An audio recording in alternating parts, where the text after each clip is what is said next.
Huskies get it into Adams, full court heave. He hits! He hits! He hits! He hits! From midcourt, Jalen Adams with 0.8 of a second to go. Welcome to the 2017 Frontier Communications American Championship. Semifinal number 2, the Bearcats facing UConn. Now, twice they handled UConn during the regular season handily, but today they meet with a championship appearance on the line. In semifinal number 1, SMU, the top seed, got a star performance out of Sterling Brown. He dropped in 22 points, 6 out of 9 shooting, and the Mustangs have their championship date. So the final will be set when this one is finished. SMU awaiting the winner. Dave O'Brien alongside Doris Burke and Andy Katz. Thanks for joining us, everybody. Great to have you with us for this semifinal. We've seen this magical kind of run out of UConn before. We all have for many, many years. Are the Huskies at it again? Well, there does seem to be something about the air of March which triggers a great run from the Huskies, but to do so, they're going to have to go through a Cincinnati team that has one of the most formidable defenses in the entire country. They hold teams to 38% shooting. And oh, by the way, though there is no first-teamer on this particular roster for Mick Cronin, guess what? They've got multiple guys that can make plays on the offensive end, and we begin with the point guard, Mr. Troy Copain, a guy who has been to 3 NCAA tournaments, Mr. Jacob Evans and Kyle Washington, the new face, the lefty, gunning from 3. They combined for 58, but the magic of March. Rodney Purvis got him through round 1. 18 of the 23 for Jalen Adams came in the second half to propel them against a Houston team that was putting game pressure on. Bring down the house, Jalen Adams. And the house is certainly with the Huskies in a big, big way as Cincinnati wins the opening tip here in Hartford. Cincinnati winning the games during the regular season twice, 82-68 and 67-47. And Copain gets them off to a great start on the Cincinnati side. We have seen Cincinnati go to 6 straight NCAA tournaments, and they are formidable on the defensive end. But this is the best offensive team in Mick Cronin's history, and I can't wait to see what happens with them. Adams launches, trying to return the favor, and it's tipped up and in. Looked like Brima got up there. Well, one of the keys for Connecticut is transition defense. They don't want to give up any second chance points. They'd like to make Cincinnati play in a half court. Bearcats easily got into the semifinal as they thumped Tulsa 81-60. Copain, by the way, one of the great passers in the conference. Just a handful of assists away from the all-time record at Cincinnati. Purvis on the wing. As you mentioned, Doris, he had an outstanding game last night with 18 points. Made big shot after big shot. Brima on the baseline. One dribble down. A lot of contact and a travel. So no foul, a traveling violation. The big senior with a big grin. Well, good communication as you see Kevin Ollie on the sideline. 10-2 record in the American Championship. Good officiating there, though. It looked like Carl Hess and the official at the hash were looking at each other, making sure they were on the same page. Travel before the foul on Brima. Strong crew with Carl Hess, Mike Nance, and Ron Groover for a second semifinal. Johnson trying to penetrate. Nearly taken away. It is Washington, the talented junior, who's had such a big year. Flips it up there and airmailed it. Tipped on the baseline, and it'll be Cincinnati ball. Just 1 on the shot clock as you look at Mick Cronin, his 11th year for Cincinnati. They hang their hats on defense. He's allowing only 57 points a game.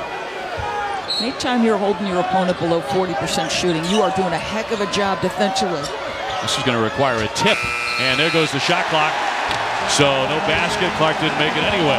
And that's going to get Mick Cronin 3 guys off the bench. Incredibly frustrated at the start by his group. So Evans and Washington, out they go. Here comes the cavalry.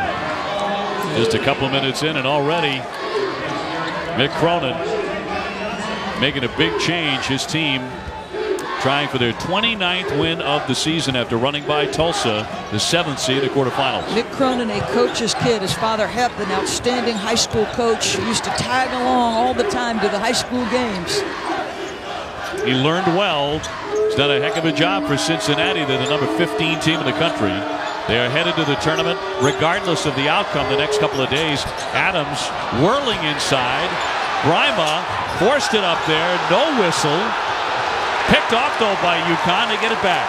They're letting him play both ends. I thought Brima got away with a hold on Washington, so the physicality is interesting to start. Purvis, and that one thrown away. In transition, Copain draws the foul. He almost made the basket. You can see why transition defense was important to the Connecticut Huskies. How about the pressure that Jacob Evans with that handle can apply at the rim, changing ends of the floor. Vitale with the personal, his first. Now, is he hurt? He looks like he's holding that right arm. He took a pretty good whack on that foul. Senior from Virginia. 4th in the nation in assist to turnover ratio. So reliable with the ball, and now at the line. Evans at the line. Yeah, how about this young man? Let's take a look at the shot he took, because I felt like he was holding that hand. Oh, yeah, that'll sting. That stings. Got him right on the wrist. Evans about 73% foul shooter. And a finalist for the Jerry West Shooting Guard of the Year award. Well, the emergence of him, he made a big leap, as that graphic showed you, in terms of his points per game and efficiency with which he's doing it. So a 4-2 Cincinnati lead. Purvis for Brima on top. Adams, quick pass, Facey, won it back. Tipped around, Brima right up, and a foul. Made Brima working hard in there, the 7-footer. Brima with 3 rebounds already as he'll go to the line. Little hoop scoop on Brima, speaking 6 languages. Now we'll scuffle at the foul line, 62%. But look very smooth on the first one. Cincinnati will go to the bench and bring on Gary Clark, the junior. You know, there's some bigs who would love to be 62% from the free throw line. Yes. Some bigs in the NBA would love to be 62% from the free throw line. But you know what? I love how personally offended you are by poor free throw shooters. It cracks me up. I'm always amazed that most foul shooters are pretty competent. Yeah. But a lot of big men don't shoot them well for a lot of different reasons. Jumping inside, and a blocking foul on the play. And Kevin Ollie upset. And foul will go on Adams, number 1 on Adams. Well, let's see. Does he give him a little push? Oh, yeah, that's easily an offensive. I think that's a bad call, frankly. I thought that was offensive.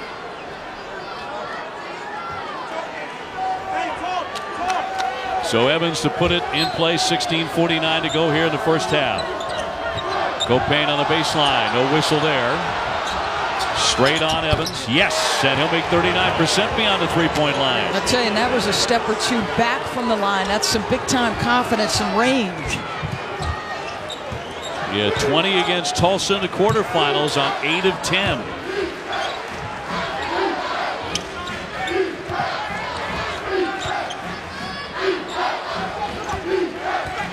Adams has been playing on a tender ankle. Vitale got a great look, nothing but net. How about the pass from Brima? I mean, the catch and pitch immediately, and the crowd is ready to go. Copain slamming on the brakes. Long jumper, and that one's swished in by Copain. Shot makers. Mick Cronin's got to be thinking, I've got shot makers now. Adams scooping in. That's going to be goaltending. Count that basket. A 1-point game early. And we will take the break. 15:51 to go. First half and a tight one. ESPN's exclusive presentation of college basketball is brought to you by Frontier Communications, official sponsor of the American Athletic Conference. And Axe. Find your magic. Everyone loves Taco Bell's iconic Crunch Wrap, and once again, we're taking that love to new heights. The one that got away is back in a big way. The bigger, beefier, triple-double Crunch Wrap. Only at Taco Bell.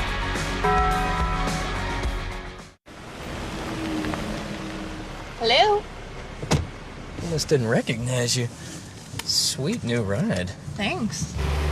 Would you get a promotion? Wait, are you our boss now? You're the boss. I'm gonna need more vacation days.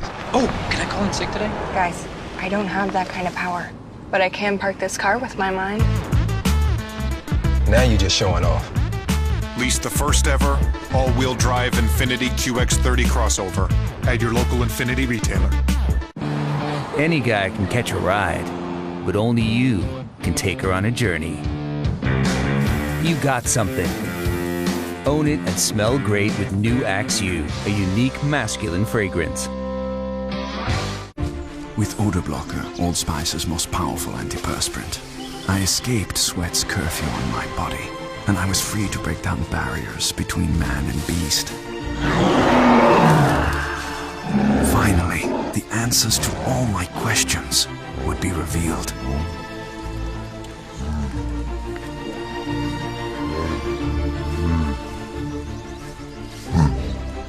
Excuse me?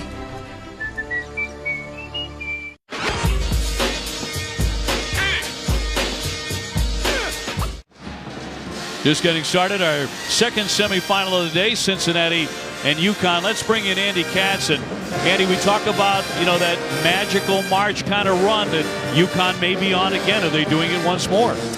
That's right, Dave. They got to win, obviously, this one, and then on Sunday. And in talking to those from UConn, including former head coach Hall of Famer Jim Calhoun, there's a sense that if UConn can pull this off here, it would be bigger and more impressive than what they did in 2011 with Kemba Walker, 5 days, when you won those 4 games up in Madison Square Garden, or even 2 years ago because they had Shabazz Napier. They don't have a proven NBA player on this team, and all that this season started with, those 2 losses at home to Wagner, Northeastern, all the injuries they've had to deal with, the fact that they had a chance to write their season at the end of the season and still lost games to Houston, to East Carolina, to SMU, to Cincinnati. So them to turn it on here over this couple of days here in Hartford, everyone, the consensus is this would be more impressive. The 2 losses early were with Terry Larrier and Alterique Gilbert. And obviously injuries have played a piece of the puzzle for the Connecticut Huskies. And Kevin Ollie, he's got the best recruiting class in the American coming in. And I think the emergence of Vance Jackson and Vital, because of the experience, it will be crucial next year. O'Payne with a miss, but a rebounding foul underneath. And Brima got hit on the head. Foul will go against Facey. Looks like Clark. Does Clark get a tooth knocked out? He just took something out of his mouth. I don't know if he just lost a tooth, but he handed it to an assistant coach who's now giving it to... It's a tooth, I think. That is a tooth. Wow. Well, you don't see that every day, thankfully. I don't want to see it again. I can promise you. I'm sorry I looked at it. Goodness. Somebody's got a dental appointment on Monday. Brima also got hit, so a lot of contact. We expect it to be a very physical game, don't you? Maybe not a tooth-losing kind of a game. Brima has to go to the locker room. Yeah, I think that these 2 guys, they bump heads. That's where he lost his tooth. Oh. That's hand-to-hand combat. I think, yes, I expect a physical game. I expect the officials to clean this up because this is too physical right now. Yeah, they're going to the monitor right now to check on that last series. Cincinnati on top 10-9.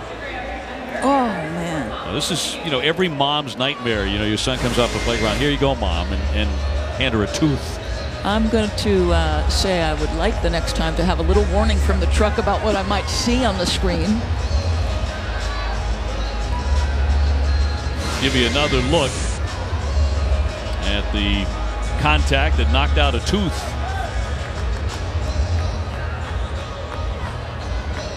Brima tangling up there with number 11, Gary Clark, the junior.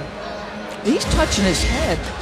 Like, you wonder, did Clark, his tooth at any point hit the top of his head? That makes sense. Yeah. Ugh. So a stoppage in play right away in our second semifinal. 15:26 to go. And a sizable delay.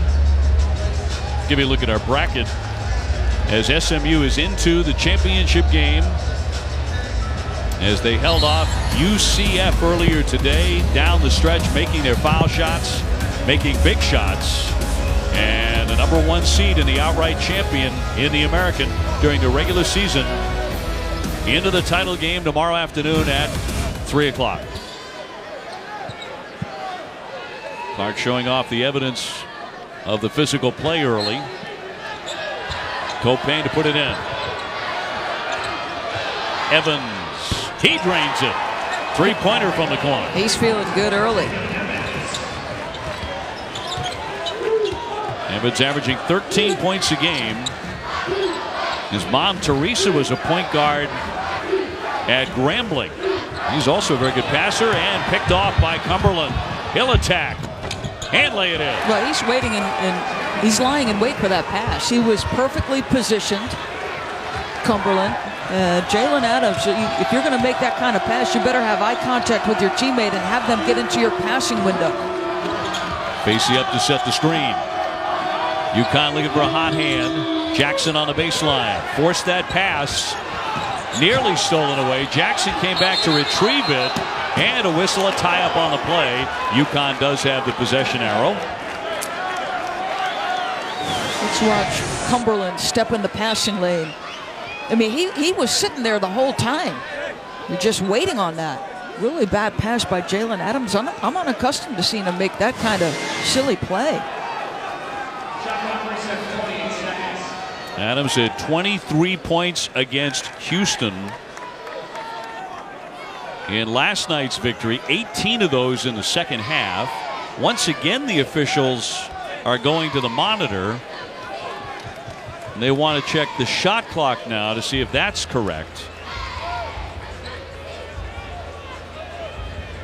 Well, let's hope for all of our sakes this is not the way the rest of this game is going to be, where every 3 minutes they're going to the monitor. No question. For something.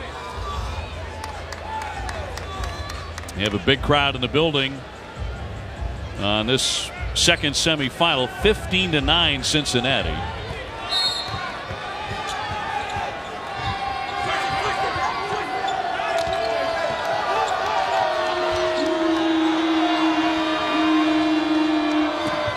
Stephen Enoch at 6'11" into the lane.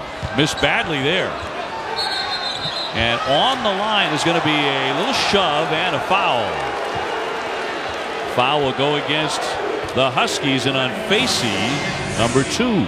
I was wondering if he was on the line. So let's see, does Facey push him? He does a good job toe tapping.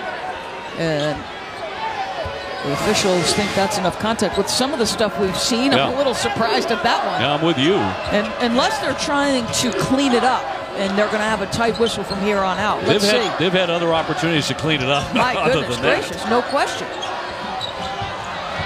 More lets fly. Vital with the rebound, and here come the Huskies trying to push the tempo a bit.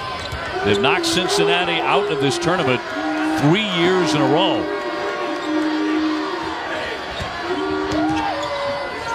The swing for Jackson. He can hit a three-pointer. The follow-away 2. That's not there. And another whistle on the deck. But Jackson is doing something in the last couple of weeks that I've not seen him do. And he put the ball on the floor and attacked the rim with a vicious dunk in their win yesterday. That time puts it on the deck again to make a play. Facey's going to go out with the 2. That's what I'm talking about. Like, that this kid can now balance that spot-up shooting ability with that. Kyle Washington also stepping out of the game with 2 for Cincinnati. Vital with a kick into the corner, and another whistle with 13:39 to go in the first half.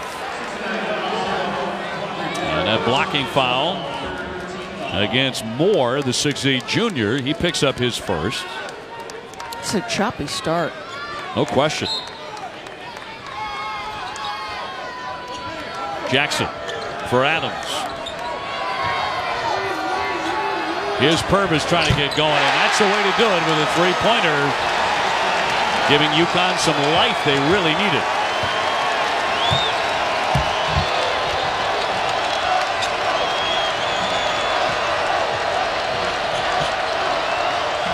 Clark getting it inside for more. Got a good look, but no.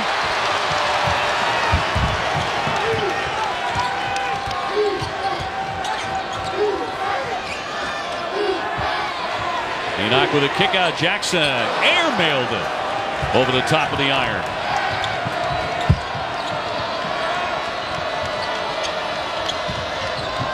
Neither side with their offense locking in just yet. And a shove off the basketball. And a foul against the Huskies. They'll get Adams for his second. He's going to have to play without fouling. And little frustration from Jalen Adams. And a little bit from Kevin Ollie as well. Both Coach Ollie and Houston coach Kelvin Sampson thought the UConn crowd here in Hartford last night carried the Huskies to that quarterfinal win. Well, I'm going to say this to you. There was a St. Patrick's Day parade downtown Hartford. There's swing oil in the building, and the crowd could get bigger and louder before it's all said and done. Over the top, Clark, and he drops it in. So Cincinnati with a 17-12 lead as we go to Andy Katz.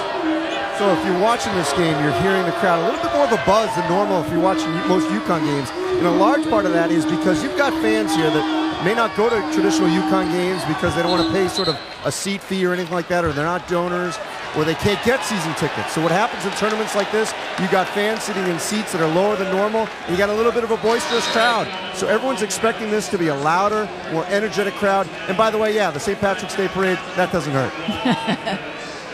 Evans with his second. UConn 10-2 all time in this tournament. Purvis just hit a three moments ago. Let's see if he becomes the go-to man. Vital, yes, that's a nice touch by the freshman out of Queens Village, New York. Brima pumped on the side. Vital with a couple of three-pointers early. Clark up against Facey and another whistle. And a foul against UConn with 11:56 to go in the half.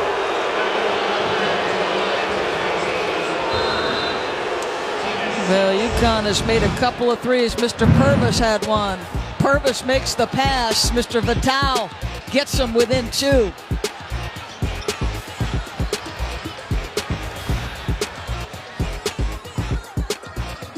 During the Lexus Command Performance Sales event, experience our most refined models ever, including the LS, LX, and ES. Experience amazing.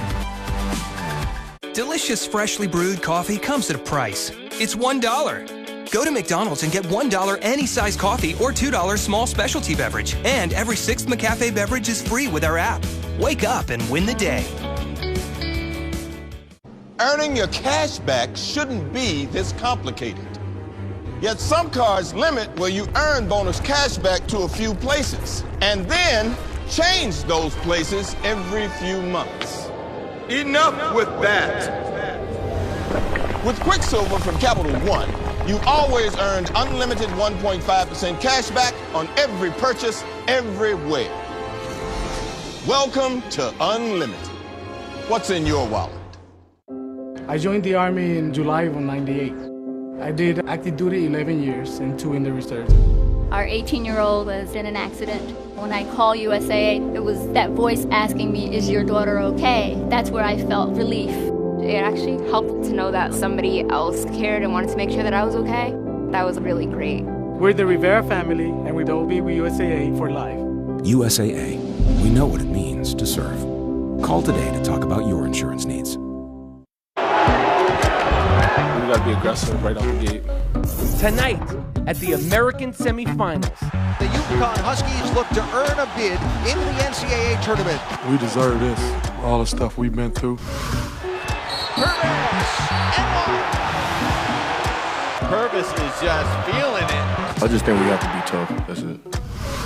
Dominant performance tonight by the Bearcats. I can definitely see the hunger, and I can hear it in his voice. It's really time to win. Swatted away if we end the season again on a Sunday, there's a chance you could play Thursday at noon in the NCAA tournament. Cincinnati and UConn as they meet for the 24th time. UConn actually leads the all-time series, even though Cincinnati swept them during the regular season. I got to believe that Cincinnati has had a conversation amongst that group. This is a proud, experienced team. You've got Troy Copain, who's off to a tremendous start. 2 field goals, 3 assists, so he's been involved in 5 of the 6 field goals, and he'll set the inbound here for Cincinnati. Copain, a senior from Virginia. His mom, Renee, his #1 fan, has never missed a home game in Cincinnati, and she doesn't live right down the street. She lives in Virginia. She makes that about 8-hour drive for every single home game and rarely misses a road game either. He slices into the lane, and another whistle. There have been a lot of those early. And here's the interesting piece about Troy Copain. You know, a year ago, he's a first-team American Conference player. He averages 13 points. He's down underneath 10. And to me, that's a sign of maturity from a senior, right? You could be selfish. You could be concerned about what your points per game is. Not this kid. This kid's about winning. Well, look what he did against UConn in the quarterfinals last year. This tournament's only been around a handful of years, but that's one of the great performances, 37 points against the Huskies. Second team all-conference. And the sportsmanship award winner, he makes 1 of 2. So he's been involved in 15 of the 18 points scored by the Cincinnati Bearcats. And now they come with their 2-2-1 pressure. UConn 16-16. 1 win away from playing for an automatic bid to the NCAA tournament after the upset of #3 seed Houston last night here. And the crowd just continues to get larger and larger every time they win. The towel with a follow-away. It's a tough shot, doesn't touch anything. Well, just a tremendous switch out defensively. Just a really good job staying with the shooter. Johnson with a quick shot. No. Kevin Johnson, it's just 32% beyond the three-point line, so it's not a great shot for him. Brima back in. Here's Purvis. In and out. A rebound and a foul on the baseline. Purvis, for him, that's an excellent look, the way he's been shooting it. Johnson will pick up his first foul for Cincinnati.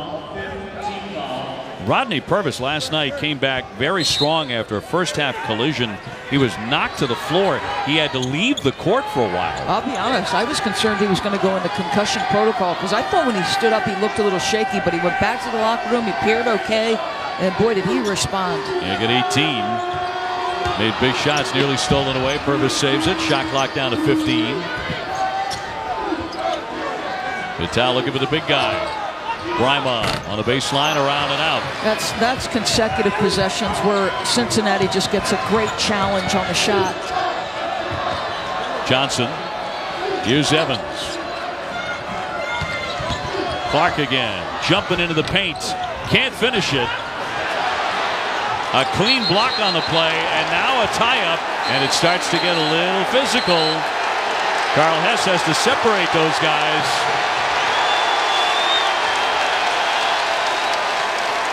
.10:19 to go. Physical it has been. No question. 2 proud programs. The rejection at the rim, the stick-to-itiveness. How about Vitale? Stick your hands in there and don't give it up. This is a very proud Connecticut program established under the great Jim Calhoun. Andy Katz was talking about that 2011 run with Kemba Walker. What did that do for UConn? It put Jim Calhoun in the rarest of air in college basketball history.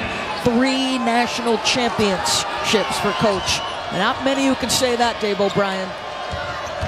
And one of the most incredible individual performances we've ever seen in college basketball. Straight on, that won't drop. Does this feel like an old school Big East game or what? Sure does. Right down to the missing tooth. Yeah. Under 10. Purvis steps back. I hate the shot. You're dancing with the ball.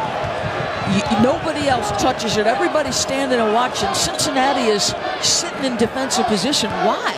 Why take that? Jalen Adams, who's gotten himself into some early foul trouble, about to check back in for Ali, and now another foul off the ball with 9:41 to go. Kevin Ollie's had that disgusted look on his face most of the half. He's out here dancing. I know you've got a big on you, but my goodness gracious, he's going to pull Rodney Purvis, and rightly so. Well, watch him drag Adams into the game. Like, you're getting it right now. Right. I've had enough of this. Listen, Cincinnati too good a basketball team for you to take any poor shot. And Kevin going to have a conversation with him, and rightly so. Saying, hey, we got to move the ball. Brima with his first foul, and putting Clark to the line where he makes 64%. Cincinnati is a team that's going to shrink the floor. They're going to contest shots. You can see a little frustration. You got to accept coaching if you're Rodney Purvis. Bad shot. Just say, hey, coach, my bad. Clark, number 2, smooth there. So Cincinnati with a 5-point lead. Semifinal number 2. SMU is already into the championship game with a nice win earlier today against UCF. Adams. Brima calling for it, the 7-footer. Back to Adams. Shot clock at 5. Adams with a fall away. Another long possession where they don't get anything out of it. That's 5 consecutive misses for the Huskies. Clark on the spin. Taken away by Brima. UConn, the number 6 seed, trying to get into the championship game. They may sell out the building tomorrow. They probably will if they get into the title contest. Here on what is effectively a home court, of course. Adams, nice speed. Vital, he finishes. That's crucial. Vital, the presence of mind to understand on a baseline drive, you've got to make yourself an option. He has started this basketball game great. Vital, I'm telling you, what a change in him from start to finish of this season. Crowd coming back to life here in Hartford. Clark seeking out some contact. Copang. Not this time. Big rebound by Moore and a whistle. I think they're going to get Vance Jackson on the hold of the arm. Jackson with his first. Lots of fouls here in the first half. Well, left side of your screen, you're going to see that is no question the foul. Okay, Mr. Vance Jackson, you cannot hold your opponent's arms as he tries to go for a rebound. Look at the smile on his face. It's not like he's trying to hide it. Cincinnati, 6 consecutive misses from the floor. Quadri Moore at the line, the 6'8" junior. 8:09 to go. 1-1 here for Moore. So early shooting at the foul line with 8 minutes left in the half.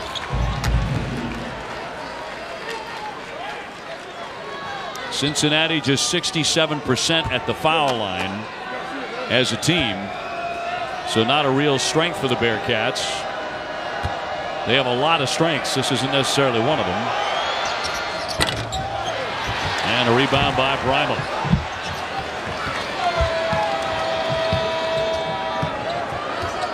Adams, quick step off the window for 2. That was smooth. 2-point game. And Brima didn't even make it up the floor. He almost fell over himself, so he spent that defensive or offensive possession tying his shoe.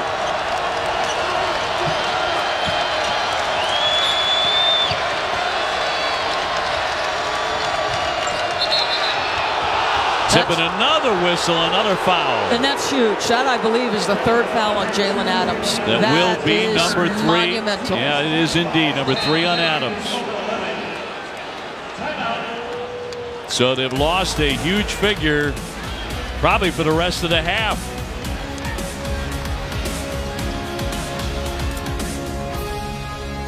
It's back.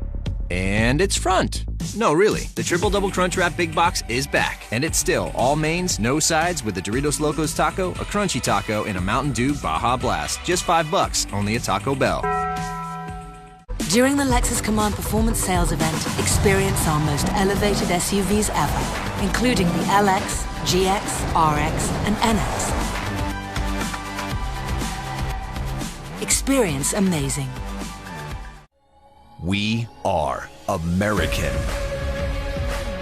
We operate from a place of power, a place where what goes up doesn't necessarily come down, where the laws of physics are thrown out the window and high off the glass. It's power that moves us forward by leaps and bounds, the kind of power that brings the house down so the house can rise up. That's power. We are power. Chris Cotter in the studio with an update on the Big East Final. Villanova and Creighton, and Josh Hart picking up right where he left off last night. He has 11 of Villanova's 22 points right now, 5-point lead for the defending champs. Late in the first half, meanwhile, Rhode Island got by Davidson. They look pretty good for maybe an at-large bid, possibly on the bubble. And VCU, they'll play them in the final, the A-10. Dave, Doris? Chris, thank you very much. In the American, SMU is into the championship game. And for more on that, Andy with SMU's Tim Jankovic. All right, thank you, Dave. So when I caught up with you at the half, Tim, you said you didn't want to necessarily get another close game. So you didn't have necessarily a close game because you guys pulled away. How do you assess the way you guys were able to do that in the latter part of the second half? I thought we played really, really well the whole game. We just didn't miss some great shots in the first half, so we couldn't pull away then. But the second half, I just thought couldn't have executed much better, played great defense, and right at the critical time, we got pulled away from a little bit and couldn't have been more pleased. Obviously, the ways to go here in this game. How do you assess basically who you could face tomorrow, either round 3 against Cincinnati or potentially true road game against UConn? Can we pick a different one? I want to pick a different team. This crowd here is it's one of the great crowds in the country, and Connecticut's playing so well, and Cincinnati's one of the best teams in the country, period. They've had a great year, so I really would like to pick someone else. Yeah, you can't do that. Sorry. Then I'm not picking at all. I'm not going there. These are two great teams. We'll see you Sunday. Thank you very much. Back to you guys. All right, and he knows he's in, though. He knows he's against somebody in the championship game. 3:15 tomorrow. We'll have it for you on ESPN. Jacob Evans going to the line here, the sophomore out of Baton Rouge, Louisiana. But keep in mind that UConn is 0-3 this year when Jalen Adams plays less than 30 minutes per game. And he gives Rodney Purvis a little dap. Kevin Ollie and he had a brief conversation on the sideline. You could see him putting his head down. Now, the most important thing this young man can do is what he was doing with Purvis. Slap 5, stay engaged. This isn't about your foul trouble. This is about closing the 7:39 and making sure you're there for your teammates. 1 of 2 by Evans. 22-19 Cincinnati.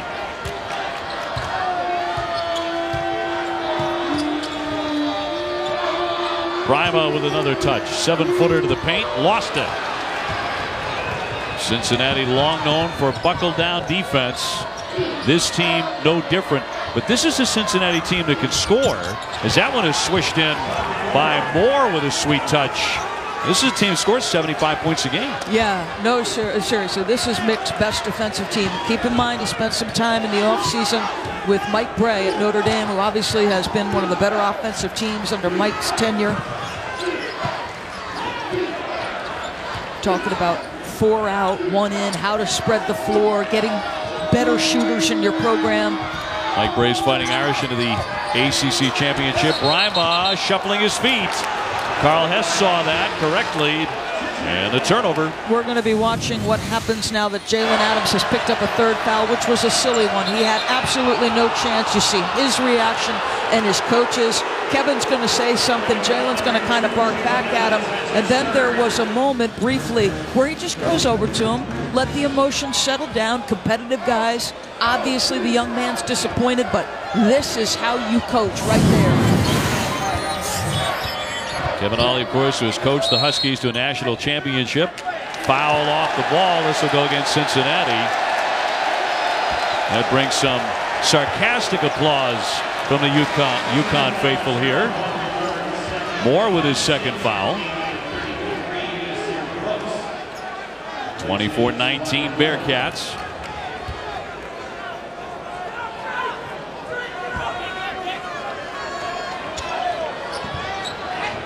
Durham in for Purvis. And another foul. Wow, geez, Pete already. This has been such a choppy, foul-filled stoppage of play. A foul fest. That is the 17th foul that has been called here in the first half. And down to the other end, Vital to shoot. Well, by and large, as we talk about the stoppage and play, Mike DeCourcy, the great Mike DeCourcy from the Sporting News, had a tweet earlier this week where he was talking about the new rules in college basketball. And I believe it was 38 teams in the country this year are averaging 80 points or more. Prior to that rule, everybody's sort of cleaning up the game, the physicality of the game changing. Like in 2012, there were 4 teams that averaged 80 That's plus. a great stat. Nobody likes to see a foul shooting contest in the first half, however. And another whistle. I don't know about that one. I think that's a play on right there. Cumberland with his first. Obviously, Mick Cronin agrees with me.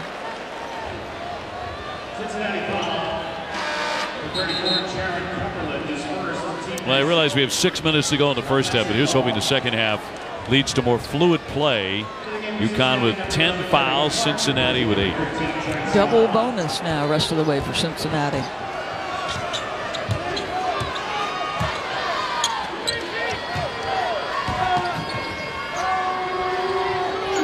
Purvis looking inside, nothing there.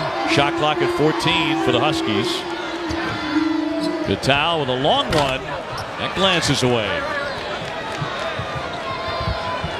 Cincinnati, the number 2 seed. They really don't have a bad loss all season, do they? They lost to Rhode Island early in the year, but Rhode Island was a top 25 of the team at the time. The other losses, Butler, SMU, and UCF. Jumping inside, Clark, lots of contact, he banks it in. He'll be at the line.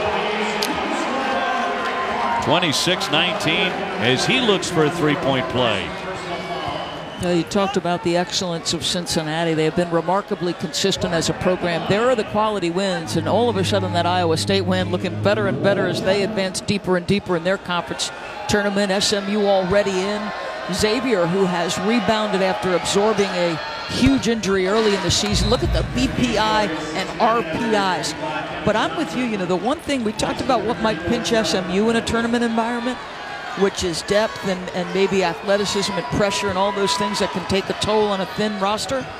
For Cincinnati in a possession ball game, the free throws would scare me. This is their biggest lead today. 27-19. Jackson can hit the 3 ball. He's 39% beyond the line, and Evans will foul him.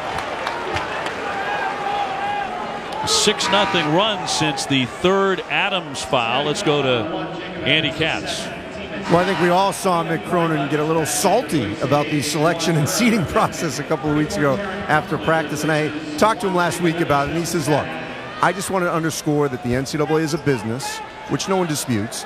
But the key point that there was a little bit of disagreement on is that he said this was about selling tickets. And the NCAA and Dan Gavitt, who's the vice president of the NCAA, was quick to point out that ticket sales are not an issue. In fact, 90% of the tickets are already sold in these 8 sites. Obviously, they make most of their money off their television.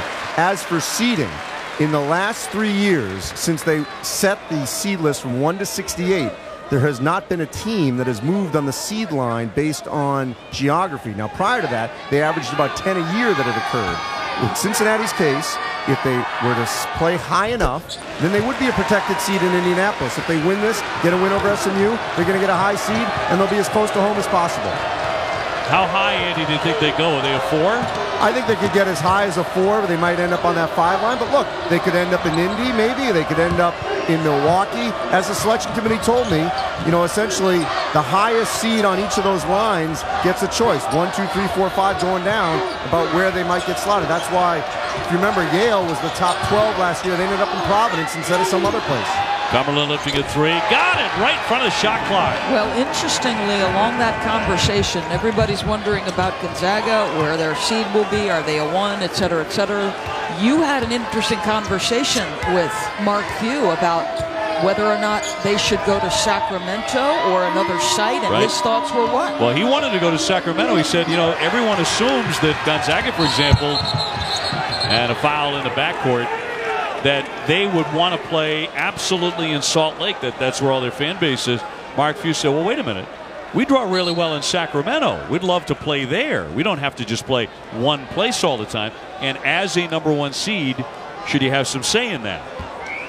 As one of the top 4 seeds, 30-21. Cincinnati opening up a 9-point lead here. And we're going to the monitor again. My goodness, is this about the Brima contact in the back? They've already called a foul, right? What are we checking? That is. It's on Brima whether there was a little something extra there. A little bit of an elbow there. Yeah.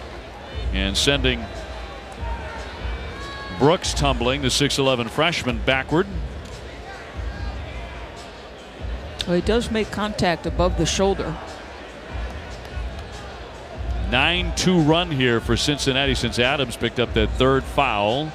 And a flagrant 1, a personal foul deemed excessive in nature or unnecessary. It looked like his arm came up because he was trying to regain his balance as he got his gait together.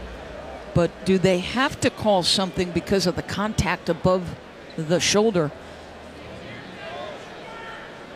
Fouling a player clearly away from the ball, not directly involved with the play, is another example of a flagrant 1. Do you see what I mean? Like Cumberland knocked him off balance, and in trying to get his own balance, it looks like his right elbow came up. And they think they have to call it a flagrant 1 because there is contact above the shoulder. And it will be a flagrant 1 on Brima. He keeps saying, is it me? He doesn't even realize that it's actually on the run up the floor. Right. He doesn't see that at all. Of course, illegal contact caused by the swinging of an elbow that is deemed excessive or unnecessary, but does not rise to the level of a flagrant 2 personal foul, is a flagrant 1. And a man who got hit was Nasir Brooks, the 6'11" freshman from Philadelphia. Nasir with 4 brothers and 4 sisters. So he did not see the bathroom until he was 14. 4:22 to go. As the last of 8, I can attest to that exact fact. About a 60% foul shooter. Look good there. 32-21, biggest lead of the day at 11. Mick Cronin looks like he's saying that's a punch. And I think he's saying it should be in rejection. Wow. I didn't see that. I disagree with that. No, to me it looked like Brima was trying to gain his balance. Now you've got to call it because there's contact above the elbow, but I didn't think it was a punch. Another whistle, 4:10 to go. One after another here. That foul will go on Enoch of UConn. Stephen Enoch picks up the foul. Technical foul on Rodney Purvis. The hits just keep on coming here. How about this? It's hard to get any rhythm. Is this a double technical foul? And Mick Cronin is going to give it to Troy Copain like he had an earful for his senior. It is a double technical. Purvis one of those, and for Cincinnati, Brooks the other.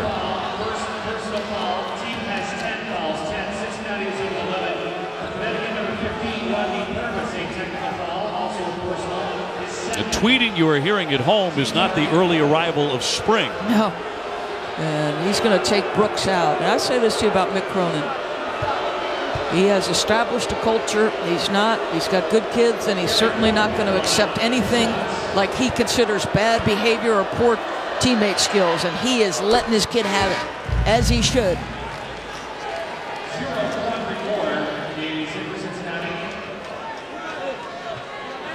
So Cincinnati bolstering the lead in a game that is lurching toward halftime. 33-21. He makes 1 of 2. Of course, those technicals offset. Coming up on the 4-minute mark. There's Durham in close. Got the shot he wanted, but the freshman could not connect. A lot of guys in foul trouble in this one. Yeah, your rotations are completely skewed if you're Connecticut at this point.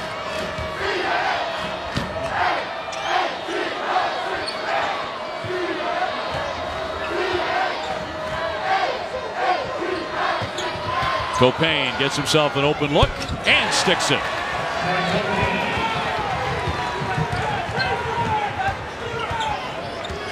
Adams has 3. Facey has 3 for UConn. Brima and Purvis each with 2. Purvis with it up top. I thought he missed Enoch on the first look. He made this a more difficult play, and that could have been an offensive foul. I'm grateful there was no whistle, though. A tie up here. Possession arrow, keep it on this end. So 35-21, Cincinnati beginning to open up a comfortable lead in this semifinal in Hartford. ESPN's exclusive presentation of college basketball is brought to you by McDonald's. I'm loving it. The pension fund is being dissolved. Williamsburg Savings will liquidate the funds. These banks destroyed this country, and nothing ever happened to them. I want to ride that back. Here. Let's go get our money back. You know how to handle a gun? I served my country. He was in the Peace Corps.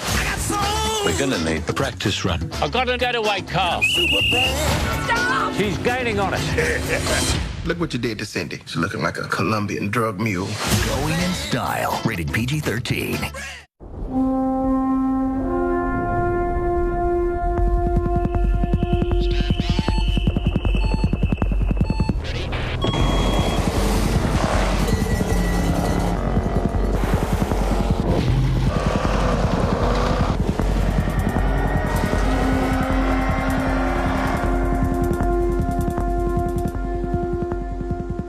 The Range Rover Sport.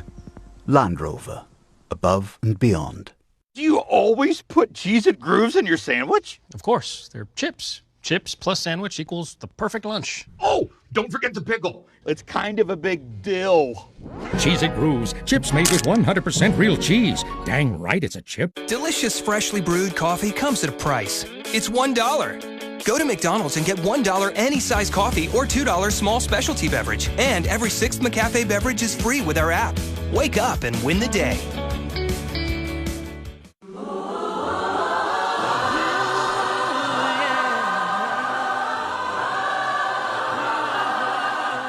NBA Sunday Showcase. Bulls, Celtics, tomorrow on ABC.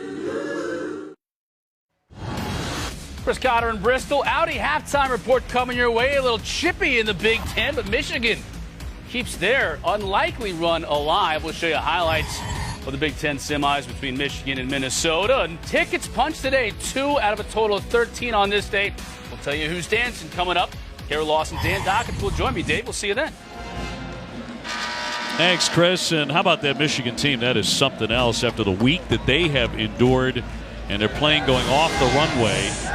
Lots of fouls in this one and a technical foul as well. Yeah, which I disagree with. I just want you to watch what's happening. You're going to see a little bit of conversation. Purvis, Brooks. There's no physical aggression. It's some minor chippiness. Officials going to come from across the court. They've already basically kind of separated. There's not a lot going on. He's going to give him a technical. This game has been certain. Let that go. Yep. I mean, if they were physically moving at each other in an aggressive fashion, it looks like if he had walked in there without calling a technical, I'd have no problem with it. That might have been the least threatening technical I've ever seen. Connecticut, by the way, committed 17 fouls. They were called for 17 yesterday in their game. Already 14 fouls have been called in this half against UConn. On the drive, Vital, and tried the backboard, but he came up empty. He draws the foul. The SEC championship from the Bridgestone Arena in Nashville will be decided tomorrow afternoon at 1 o'clock on ESPN. That'll be Kentucky and Arkansas. All those games streaming live on the ESPN app. And the American Championship will be right after that on ESPN. Doris and Andy and I will have it from Hartford. As Vital knocks in the first one, he gets about 72%.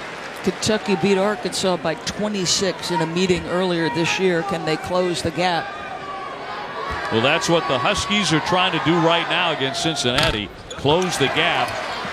Close the half. If you're Cincinnati, you're trying to take a 13-point lead and maybe make it 17-20. Put a push. How you finish halves is crucial to winning basketball games. Connecticut goes into a little zone here.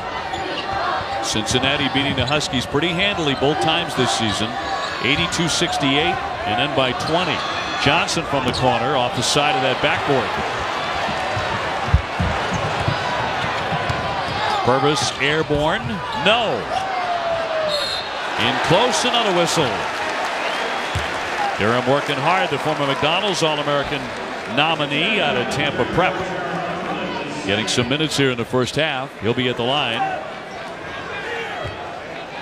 where he's only been a handful of times this season. 2:20 to go before the break. And Durham will get 2.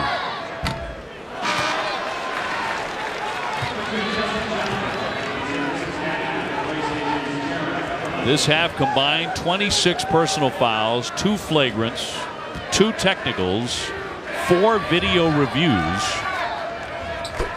and 24 foul shot attempts. So hang in there, Kara and Chris. We'll be to you in about an hour.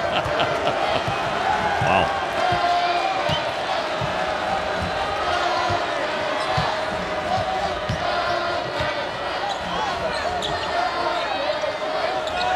Clock beyond the 3. Jumping in the lane, wants that shot. That was a determined effort. I like watching that young man play. Defensive Player of the Year in the conference last year. There is so much to like about this Cincinnati team. A foul with 1:50 to go. Let's watch Mr. Clark split the defense on the other end of the floor. Just watch right here. You got 2 guys, you're going to go right between them. How about that little hesitation dribble, and then how about the step-through move? The vibe around this team to me, Cincinnati, I said the same thing about SMU early in our first game. There's a connectedness. There's an unselfishness. When teams have a vibe where no one cares how many shots, nobody cares who the leading scorer is, everybody's pulling in the right direction. And that's the vibe you get from Cincinnati to me, Dave. And they can really play defense. No doubt. Well, if you're going to play for Mick Cronin in Cincinnati, you better play D. You better be down in your stance. Taken away, the theft by Purvis. Trying to drive it. Can't finish. Rebound up and in by Durham. Yeah, really good job by him running the floor. Is that a timeout by Mick Cronin? I think so. He does take a timeout with 90 seconds before halftime, and UConn is pulled to an intent. They're an explosive basketball team. Believe me, this is not a Connecticut team that's going to roll over. They ended yesterday's half on a 26-6 run. I don't know that they got enough time, but nice follow there.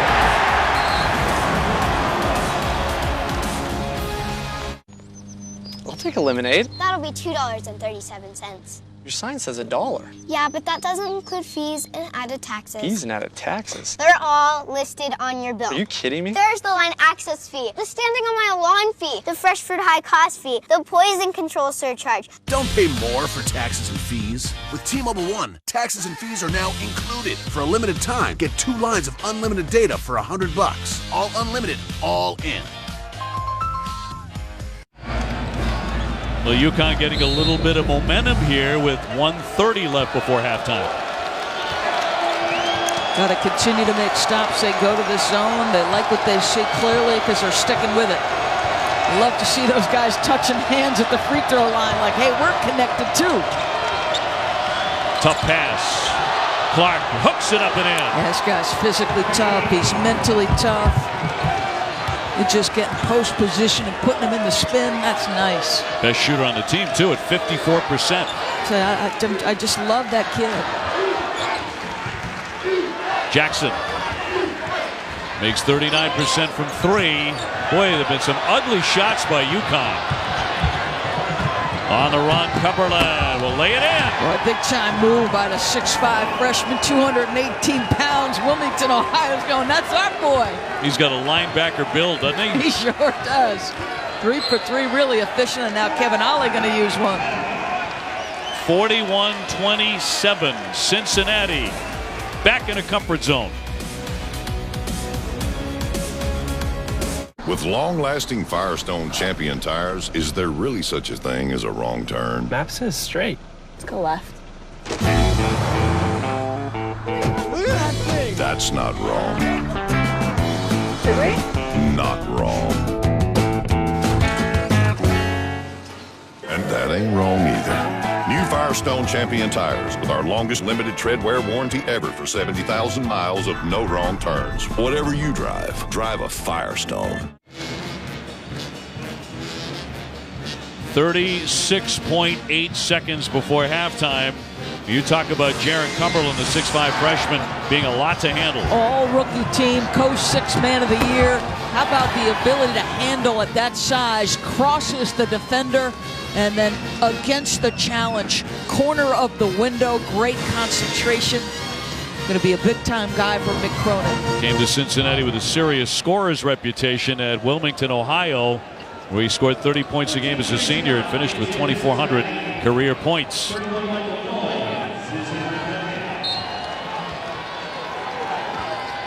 Over the top for Purvis. Michael Noyes, a walk-on who's played all of 16 minutes this season, is in the game now for the Huskies, wearing number 31. He may be as surprised as anybody he's in the game. Jalen Adams on the bench, of course, because of foul trouble. And another tie-up and a whistle on the baseline with 26 seconds to go. What's the over-under on maybe 2 more whistles before we send it back to the studio? Got a fighting chance.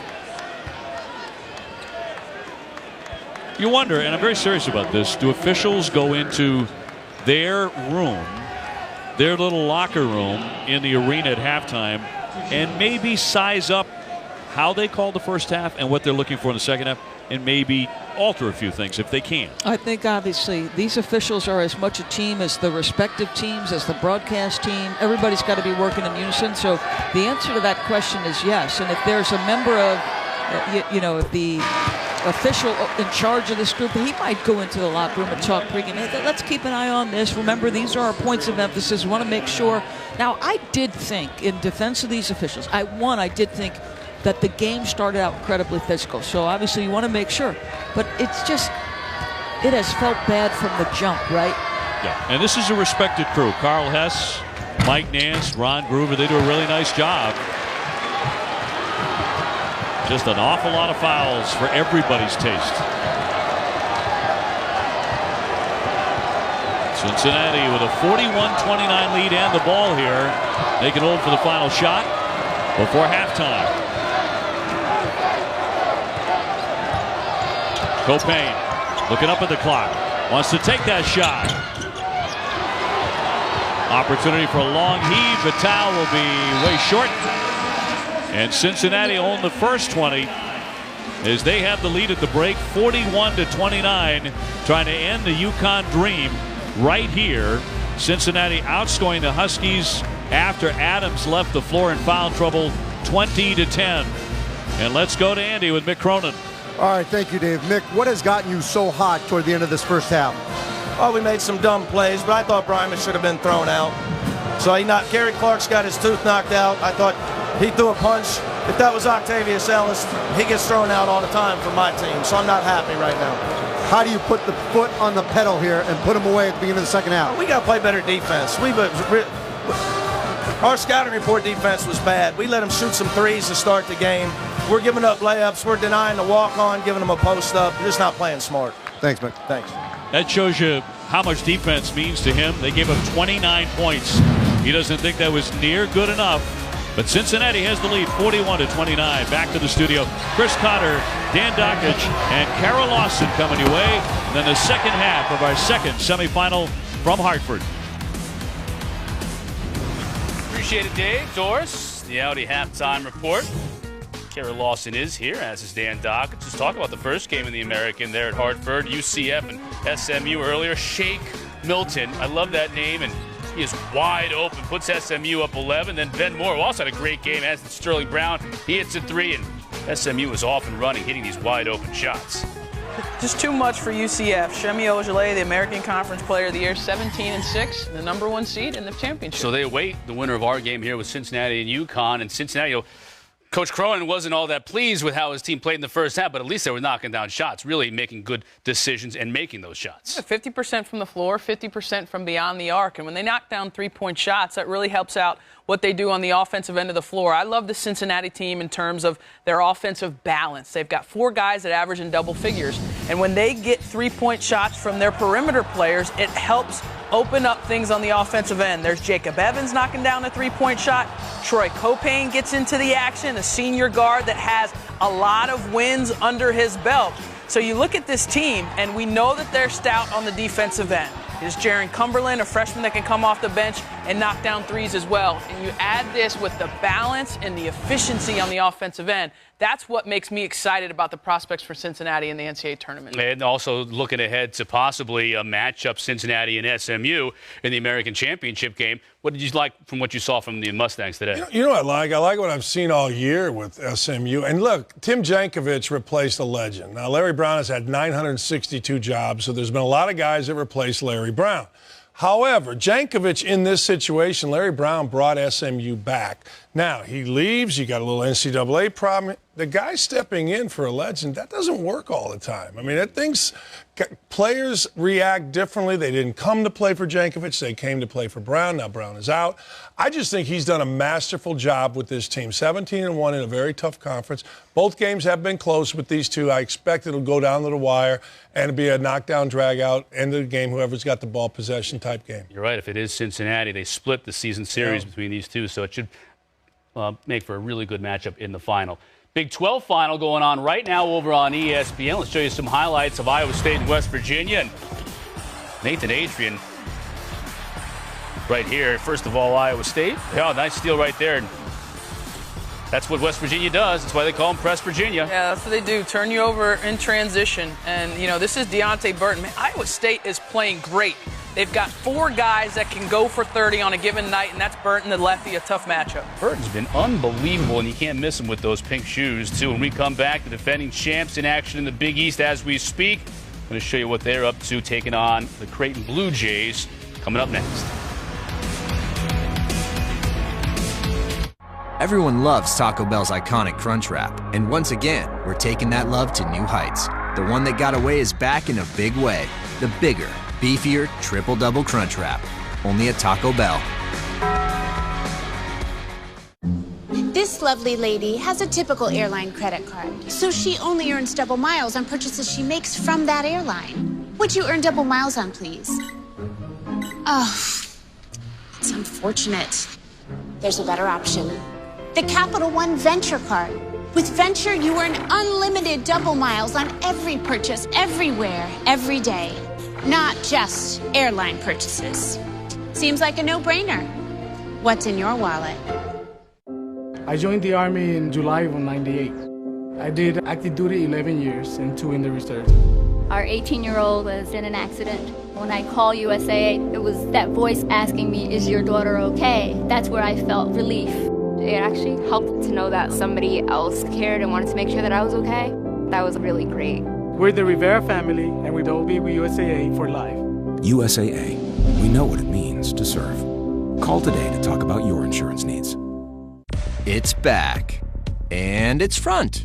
No, really. The Triple Double Crunch Wrap Big Box is back. And it's still all mains, no sides with the Doritos Locos Taco, a Crunchy Taco, and a Mountain Dew Baja Blast. Just $5, only at Taco Bell.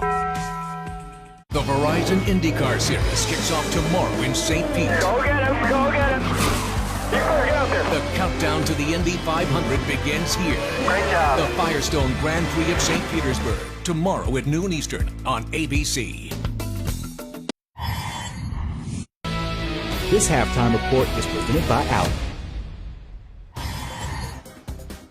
Connor Dockage Lawson with you, Big East Finals, Creighton, Villanova. First half, you know what, Josh Hart with the game winner yesterday for Villanova. Look how deep that is, Dockage. He was on fire. 11 straight points at one point. Yeah, that happens. After you have a game winner, a big time shot late in a tournament, it seems like you always play great the next night. Jalen Brunson with the and one. He played great, too. 36-22 at the half. Nova looks fantastic. Michigan, Minnesota. after the plane accident earlier on in the week. Michigan has just been an inspired team. Derek Walton Jr., he's a big reason for that, Doc. He's a huge reason. He's been the best player in the Big Ten the last 9 games. He decided that he wasn't going to let his team lose after a bad loss to Ohio State. Turned it on, and he's been unbelievable. So Michigan in the Big Ten final looking for their first official Big Ten tournament title ever. I'll tell you that's big. Alabama and Kentucky, like you back in your playing days.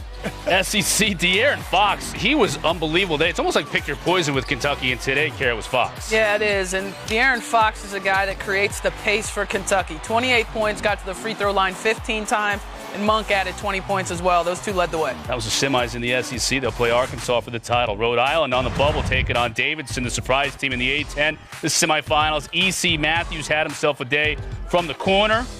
Catch and shoot here, buries it, and Jared Terrell on the break with the dunk for Rhode Island, and all of a sudden, Kara, the Rams are really in the discussion. Yeah, take yourself off the bubble by doing what? Win the automatic bid. Just win the A-10, and then you don't have to worry about it. Here is the bubble right now, according to Joe Lenardi, and there you see Rhode Island moving their way from first 2 out, which they were at the start of the day, to the last 4 in, and they have another opportunity, which would be a really good win against VCU, which got by their opponent today, to make that possibility for Rhode Island even better for them if they can get the win. What to watch for tonight in the ACC on ESPN?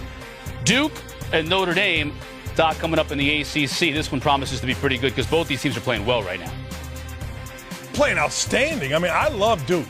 I love everything about Duke. I think Duke has a chance to run the table not only tonight, but I think Duke has a chance to run the table in the NCAA tournament. All right, Kara, what about this one here? Pac-12 championship game. You and I were watching these semifinals late last night. Arizona really shot the ball well to get the win over UCLA. These are 2 teams that are Final Four contenders. Lauri Markkanen is an absolute star for Arizona. He gave UCLA everything last night. This game on ESPN late night at 11 o'clock.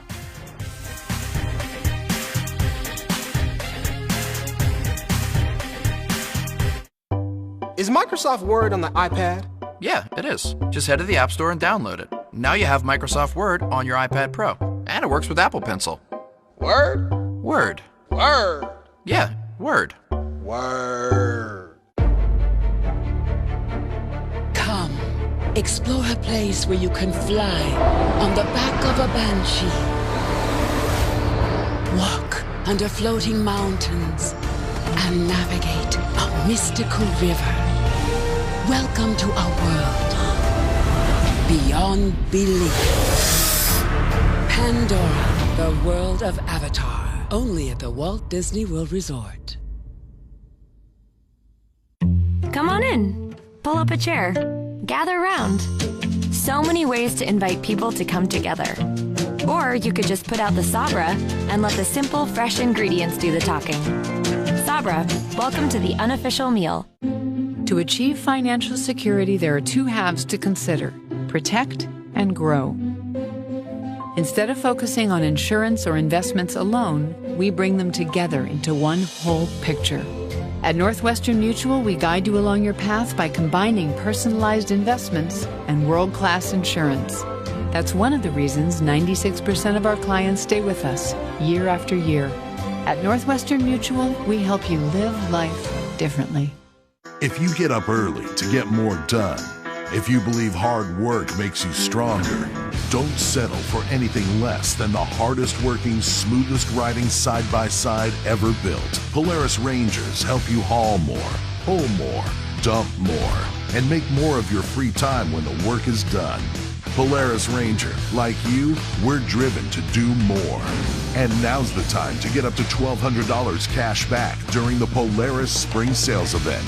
Hand-cut tomatoes, fresh original dough. You'd expect those from a pizza family. But here's something you didn't see coming. Get a 2-topping pan or large pizza from Papa John's, just $9.99. That's right, only $9.99. Better ingredients, better pizza, Papa John's. My laptop has the nastiest virus and I'm terrified. Yeah, that is scary.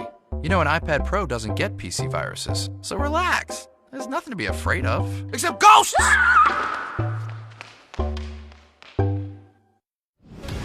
You're watching the Audi Halftime Report.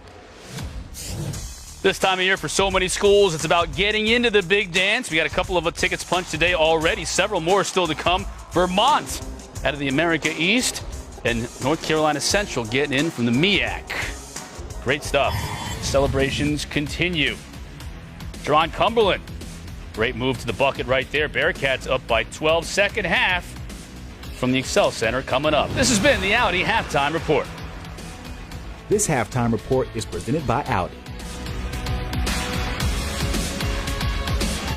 Everyone loves Taco Bell's iconic Crunch Wrap, and once again, we're taking that love to new heights. The one that got away is back in a big way. The bigger, beefier, triple-double Crunch Wrap. Only at Taco Bell. During the Lexus Command Performance Sales Event, experience our most thrilling models ever, including the exhilarating IS, GS, and RC Coupe. Experience amazing. I joined the Army in July of '98. I did active duty 11 years and 2 in the reserve. Our 18-year-old was in an accident. When I call USAA, it was that voice asking me, is your daughter okay? That's where I felt relief. It actually helped to know that somebody else cared and wanted to make sure that I was okay. That was really great. We're the Rivera family, and we'll be with USAA for life. USAA. We know what it means to serve. Call today to talk about your insurance needs. It's back. And it's front. No, really. The Triple Double Crunch Wrap Big Box is back. And it's still all mains, no sides with the Doritos Locos Taco, a Crunchy Taco, and a Mountain Dew Baja Blast. Just $5, only at Taco Bell. During the Lexus Command Performance Sales Event, experience our most refined models ever, including the LS, LX, and ES. Experience amazing. We are American. The conference of opportunity. The opportunity to chase dreams. The opportunity to make your mark and change the game. Because that's power. We are power.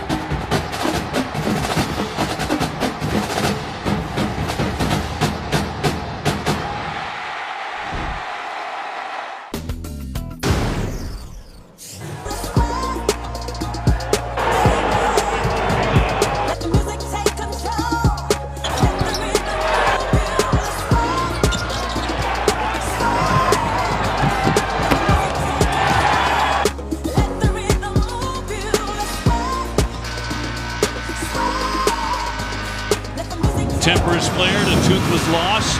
There were technicals, there were flagrant fouls. We'll see if it gets a little bit cleaner as we welcome you back to Champ Week, Frontier Communications American Men's Championship. And Cincinnati with the lead at halftime, trying to play their way into the title match against SMU. UConn looking for the comeback, 41-29 at the break. We'll see what kind of second half the officials see, Doris, but it certainly was very physical from the get-go. And I thought the crucial foul was the third foul on Jalen Adams. Not only did it change the first half, Dave, but it's going to change the start of the second half. And this is the third foul. It was a poor foul. It was frustrating to both Kevin and Jalen. They had a tough moment because Kevin just says something. Jalen knows it. He's frustrated. And obviously the run from Cincinnati at that point, they go on a 20-10 run. They double it up. It came from all kinds of spots. The three guys you might expect. It was Mr. Copain, the outstanding freshman Cumberland, and Mr. Clark. And what did UConn do on the offensive end? They were outscored 20-10. They could muster 1 for 7, 0 for 2 from 3, and just 10 points. So UConn needs a tremendous start to start this second half. Well, Adams opening up in the lineup for the Huskies in the second half. Garrett Clark, a big star for Cincinnati in the first 20, 12.6 rebounds. Cumberland had 7 total points. And 11 for Vital, the freshman for UConn, and a very, very quick whistle as we go to Andy for our first hit of the second half. So, Dave, picking up on Doris's point about Jalen Adams, that's one of the first things Associate Head Coach Glenn Miller told me was that third foul certainly was costly. He says, look, we're defending hard, but we're committing too many fouls. On the offensive end, he says we're taking too many quick shots. More than anything, he says it's critical that in this first 4 minutes or so, before we get to the first media timeout, he said that they have to get this under 10 to make it a home game here in Hartford. So there's your plan laid out by the coaching staff. Evans at the line. A 73% foul shooter. One thing I'm interested in is what's the level of the players, and by that I mean the emotional level here. Obviously, we talked extensively about all of the whistles. There is a history between these two programs. I do think the officials probably talked about that history pre-game, calling it tight. Let's see, is everybody leveled off and prepared to just play basketball? Jalen Adams, nothing there for the penetration. Here's Purvis with 7 to shoot. Is he aware of the shot clock? He kicks it. Facey with a hook, rolls in for 2. Kind of shot that was not dropping in the first half for UConn. Well, if they wanted a patient possession that Andy had just mentioned, that was underneath 5 seconds. And Facey's not scored well today, but he's made a big jump in scoring on the season. Cincinnati shooting it well, 50% for the day. Evans beyond the three-point line. He had 20 against Tulsa on Friday. It's a Bearcat team that has offensive weapons. He looks to move inside, trying to contact, and he made the shot. I'm telling you, they've got lots of options. Evans can score it. Copain has been under 10 points per game, but we touched on it. He went for 37 in the multi-overtime game against Connecticut. He can light it up. Clark can score. Washington can score. They can get scoring from Cumberland. Yeah, it's a little bit different than other Bearcat teams. Nice fake, and he made it. Facey drawing the foul. He'll be at the line for a three-point play attempt. And it's always been about confidence in Kenton Facey's career. I don't think he's had it till this particular season. It's not due to a lack of hard work. This kid, his frame is filled out, but he is playing as assertively and confidently as we've seen him in his career. Lanky senior, we had his game in their 2-point win over Syracuse at the Garden in December. He had 13 rebounds, an outstanding day, and they needed them all in that victory.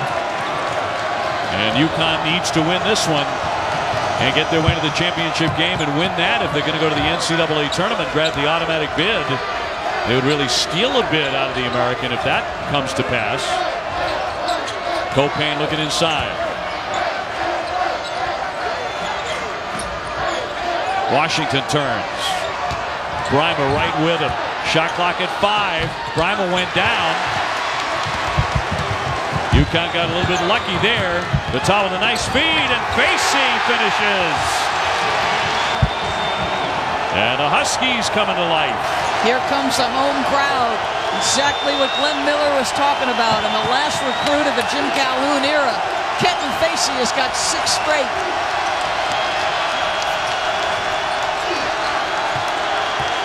Clark seeking contact, flips it up and off target. UConn with the rebound. Purvis pops it up there short. Bryma with the rebound. Vital lost the handle.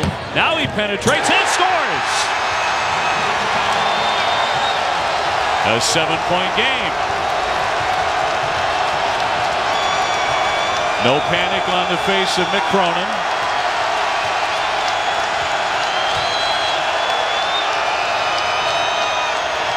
Clark. Copain with a 3. Rebound picked off by Johnson. Second effort now for the Bearcats. It gets louder and louder. Copain. Airborne. Swatted by Bryma.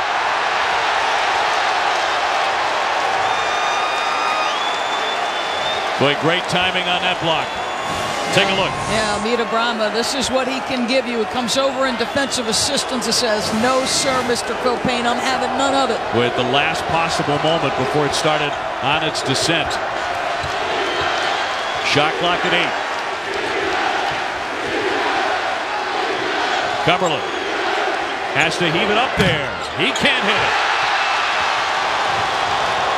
Vital. Right through. Spins it up and scores.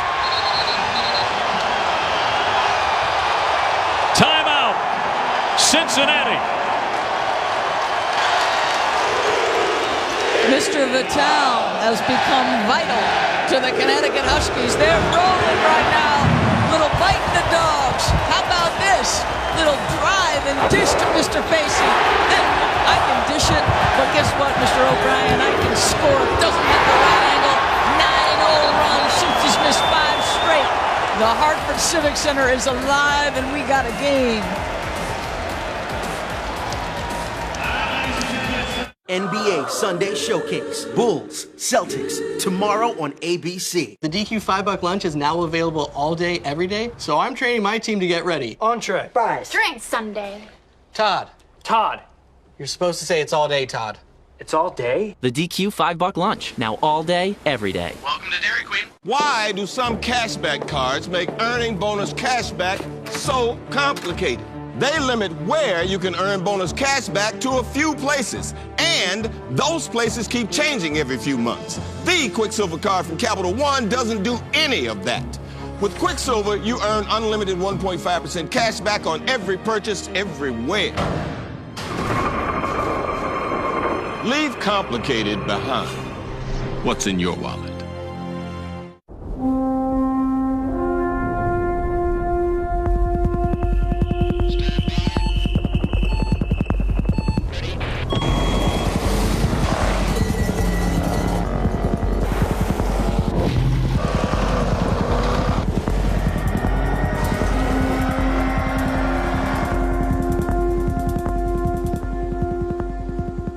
The Range Rover Sport. Land Rover. Above and beyond. Any guy can wear a hat, but only you can turn heads in one. You got something. Own it and smell great with new Axe U, a unique masculine fragrance. With Odor Blocker, Old Spice's most powerful antiperspirant, I escaped sweat's curfew on my body, and I was free to break down barriers between man and beast. Finally, the answers to all my questions would be revealed.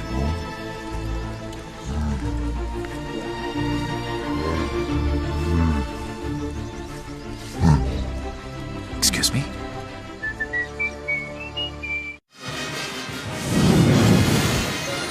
Christian Vital, the freshman, has 15 points. He leads all scorers in the game. He is trying to become the engine to drive UConn to another upset.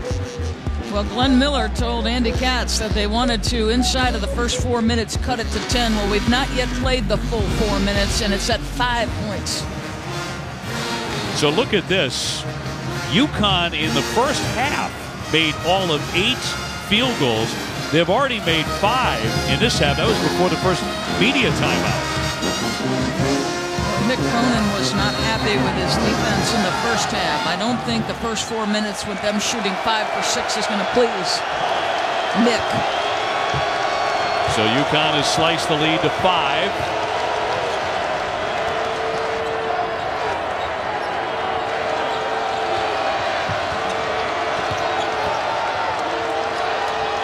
Cumberland fakes it, 10 to shoot it. Copain, 5 on the clock, getting closer. Interrupted there with 1 on the shot clock. 15:34 remaining. And here comes the timeout. We'll take the break. Cincinnati leading it 45-40 in our second semifinal in the American.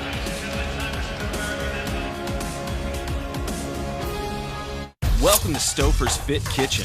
Prime cuts of meat, 25 grams of protein, and savory mouth-watering sides. It's the perfect balance of delicious and nutritious, making it just the right fit for you. Stouffer's Fit Kitchen meals. This is fit.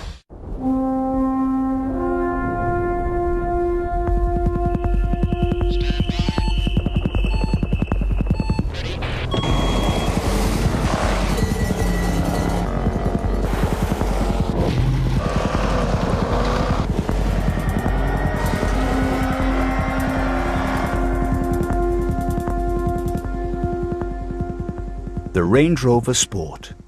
Land Rover. Above and beyond.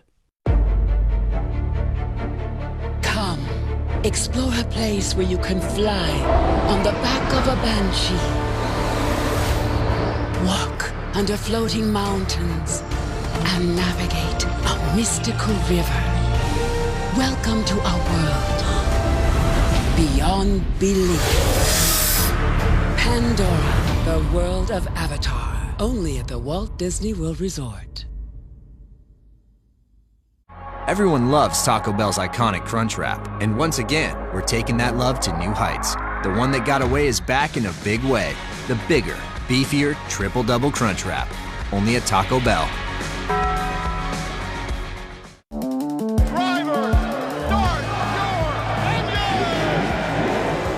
And here we go to start the new campaign. Green flag, green flag. The Verizon IndyCar Series kicks off tomorrow in St. Pete. Go get him, go get him. As the next wave of drivers push the limits against IndyCar's legends. Get out there. The countdown to the Indy 500 begins here. Way to go, buddy. Great job, great job. The Firestone Grand Prix of St. Petersburg, tomorrow at noon Eastern on ABC. Now, the American Cincinnati and UConn certainly do have a history with a couple of absolute thrillers the last 2 years. Are we on our way again to another one? As Champ Week continues tomorrow afternoon on ESPN, SMU and the winner of this one for the championship of the 2017 Frontier Communications American Championship. All part of Champ Week on ESPN. 1 second on the shot clock. Time for a tip. And a whistle there. And another foul. We had gone 2 minutes and 41 seconds since the last foul. That's the longest stretch of the game. And that's the fourth on Kenton Facey, who had played well. Let's see, is there a hold? Oh, there's no question there's a hold there. Now, it should be on the floor. And in fact, it is. So non-shooting. But that really bails out Cincinnati. Well, let's see, Mr. Durham gave him good minutes. He's going to have to give him extended good minutes. Cumberland baseline went for the scoop. He takes a hit. 15.5 left here. Semifinal number 2, Cincinnati, the number 2 seed. UConn, the number 6 seed. Facey on the bench with 4. We had gone 2:41 without a foul. Then we went 2.4 seconds without a foul. Cumberland makes 64%.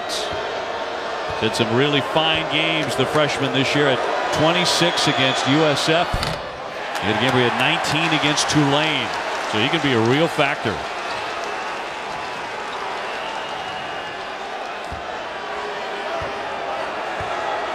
Another foul shot on the way. Jaron Cumberland. It's a name you're going to hear in the future for Cincinnati. A little soft pressure here by Cincinnati. Leading by 6.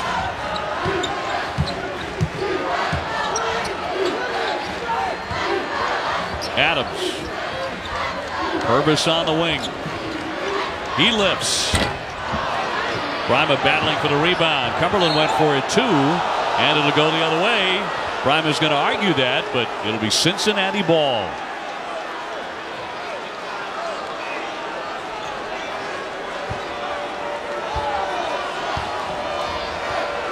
"15 minutes left."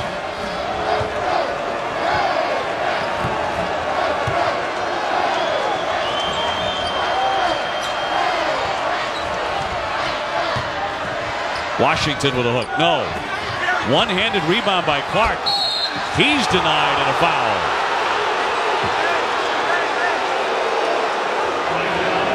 Now, nobody seems to get a clean opportunity underneath the iron on either side. Not in this game.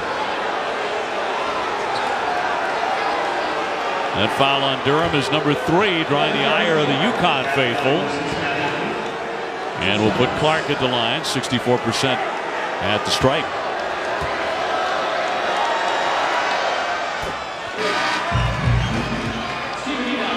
You talk about the senior leadership Cincinnati has gotten, right? I just love the countenance of both Copain and, you know, it's not something special about having that senior leadership, especially when it's from the point guard position. You talked about Copain being 7 assists shy of the Cincinnati record. But it's also about the demeanor of he and Clark, who have both experienced 3 NCAAs. Back on top by 8, Cincinnati. Vital really has been a bright light for the Huskies. Adams trying to be heard from, forced that shot. Rebound comes out high.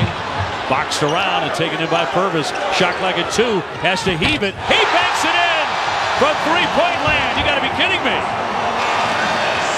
With the shot clock winding down. Wow.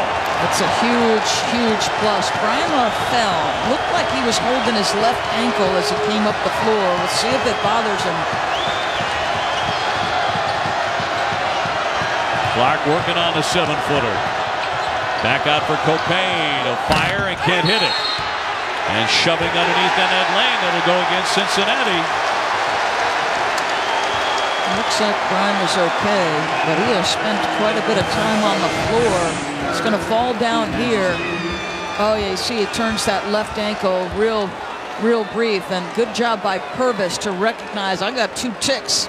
That's strength to shoot a fall away, turn around, 3-point shot from that distance. That's big time strength. I'll say. 5-point game and UConn with the ball.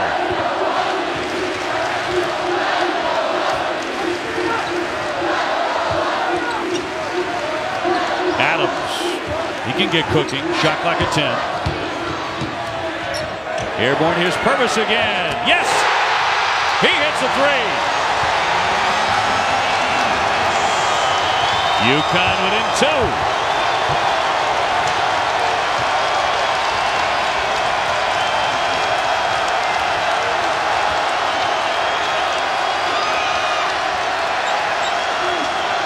Cumberland wants to answer.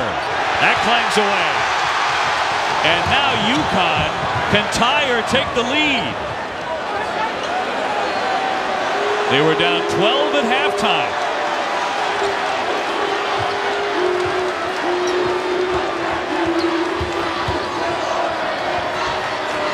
Rodney Purvis again.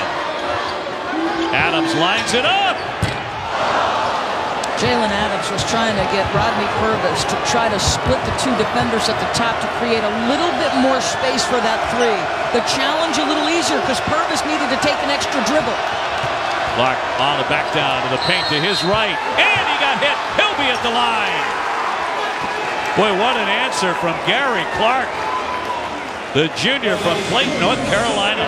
Purvis back-to-back 3s. The one was under duress of the shot clock. This off the playmaking of Jalen Adams. How important is Adams? Well, Rodney Purvis is going, I get some easy looks when he's on the floor. And then this, a power play on the Clark turnaround and a little frustration from Enoch. And Clark stared Enoch down. You get the sense these 2 teams just don't like one another very much. Enoch with his second. Clark looking for the 3-point play. That was smooth. Back up to a 5-point lead for Cincinnati. Bearcats went 16-2 to finish second in the American to SMU. The 2 losses coming in the last 7 games to cost them a chance to win the conference.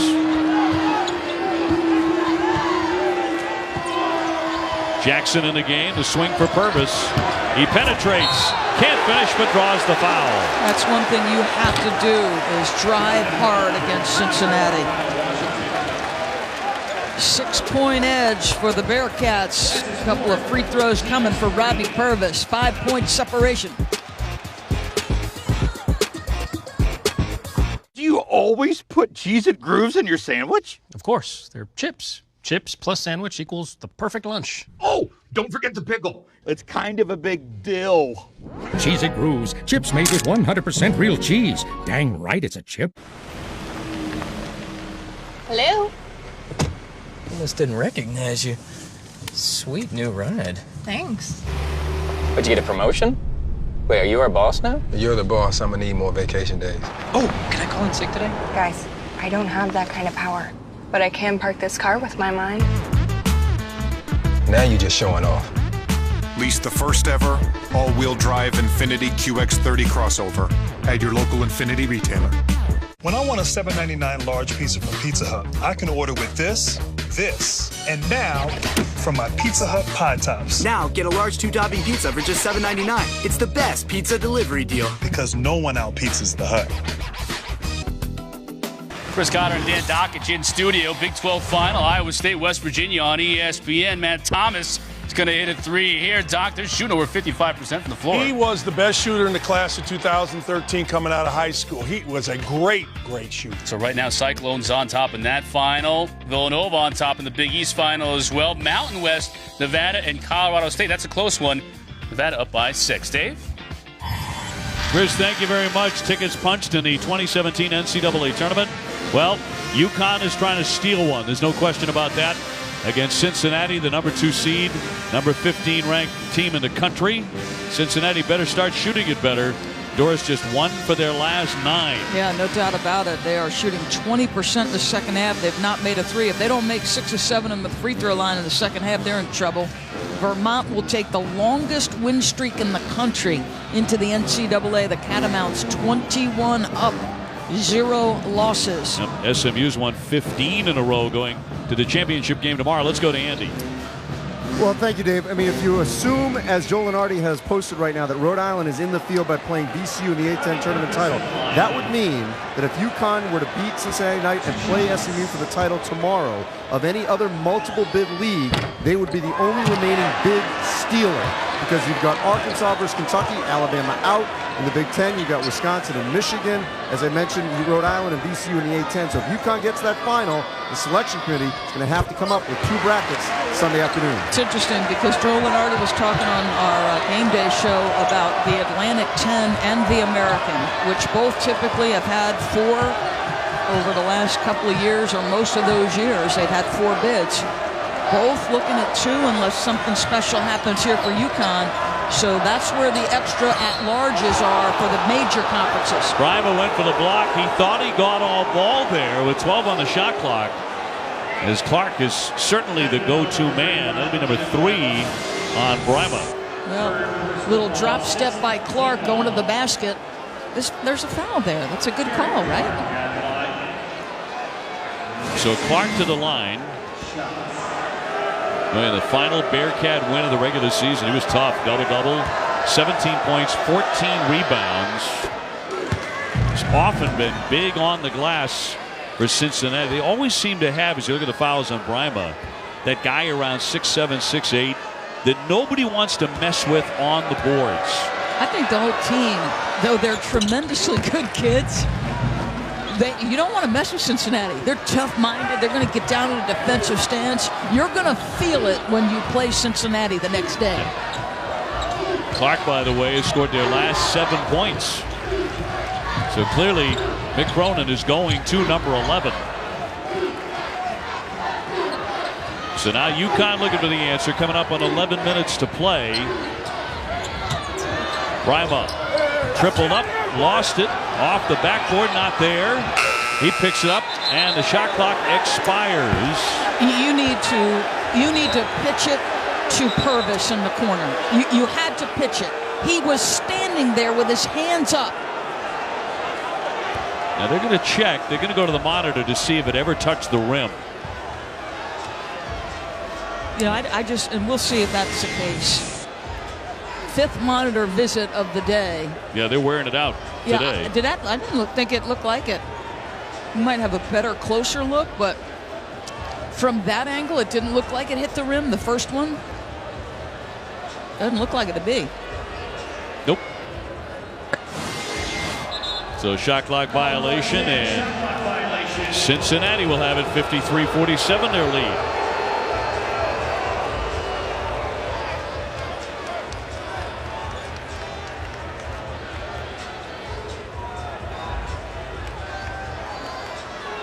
Kevin Ollie's been working the officials all day. Mick Cronin, the same thing. Watch the Purvis in the left corner. If you're him, you've got to pass this thing out. Look at all that attention in there. That's an impossible shot. Purvis can light you up. He had 18 points yesterday in a big quarterfinal upset of Houston. Way downtown. That clangs away by Moore. Purvis wants to push the issue.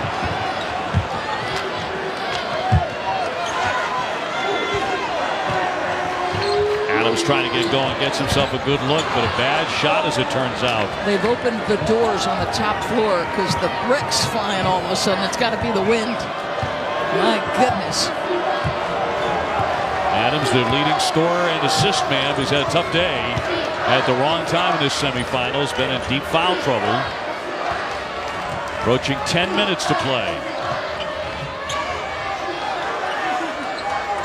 Johnson. 2 to shoot. More. No.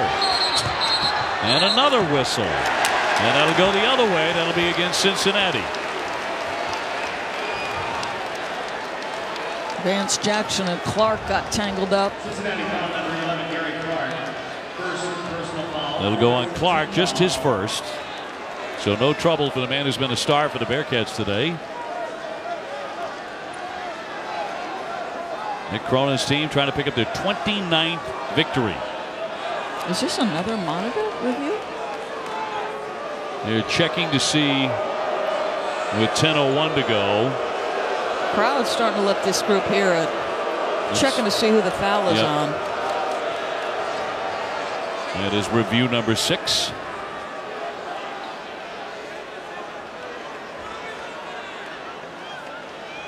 Did it go against Vance Jackson? Who is it on after all? Thought it was against Clark. That's what I thought. Okay, so Vance Jackson, why is he standing at the free throw line?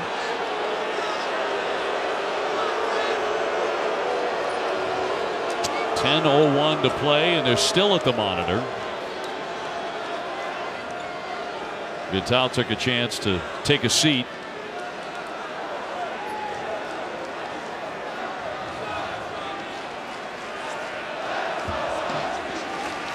A lot of confusion. Somebody thought there was a 1-and-1 at work. There was not. I mean, Cincinnati is at least 2 fouls away from that. I don't know why that was confusing anyone.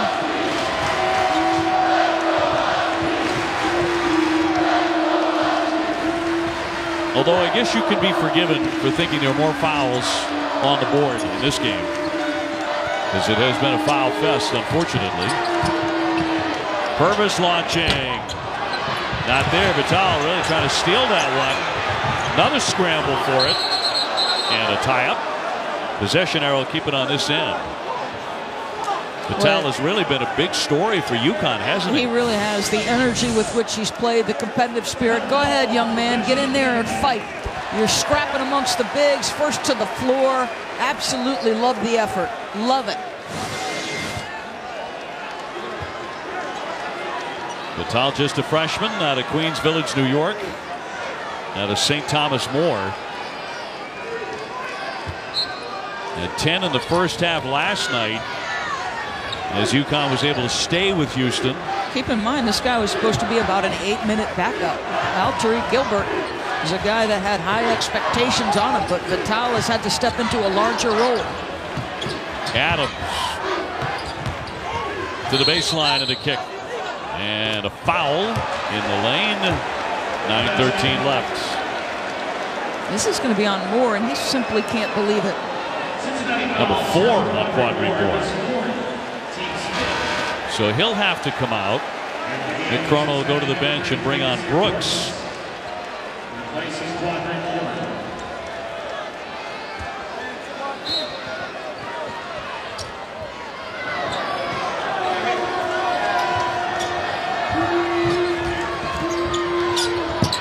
Lost it. Now a block and a foul against Cincinnati.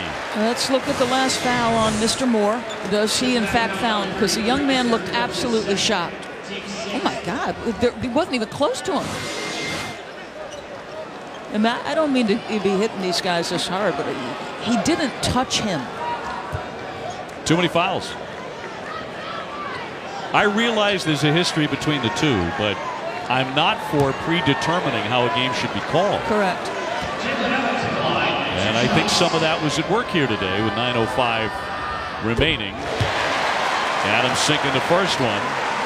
81% at the line. Very frustrating for players because it's taken away any rhythm. Basketball is a game of rhythm. And It just hasn't felt like there's been any flow to this thing at all. Well, that last one was simply a phantom foul. It never happened. It's one thing if it happens. That's a big-time collision. Purvis really got hit as he will quickly rise. He took another smack. He took a harder one last night, but he takes another shot, but winds up committing the foul. He's going to go for the steal here, but he's so late that he actually gets hit on the back of the head as well when he falls down. Watch his head hit. That's a good call. Yes. That'll put Jacob Evans at the line.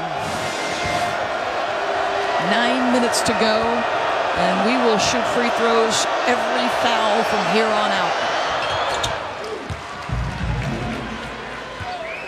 Evans, a sophomore now, but as a freshman scored 26 points last spring in an NCAA tournament game against St. Joe's. This guy, he's gone for 25 twice. He's taken a major step forward. He's going to continue to improve under Mick Cronin. 55-49. In the game, we've had 41 fouls and 44 foul shots.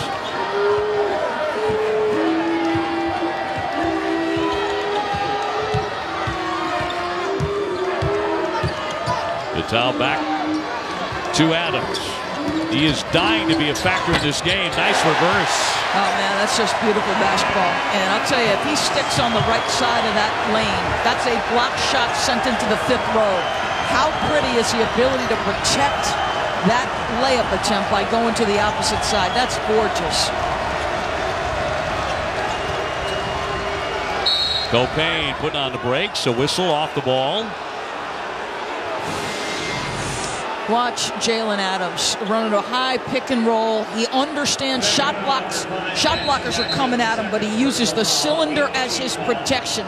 How about that split and tough shot? All his momentum carrying him out of bounds. And Kevin Ollie just got a warning from the officials. Carl Hess, Mike Nance, and Ron Gruber. That was for being out of the coach's box. The reason for that warning, Vance Jackson with the foul to put Clark at the line.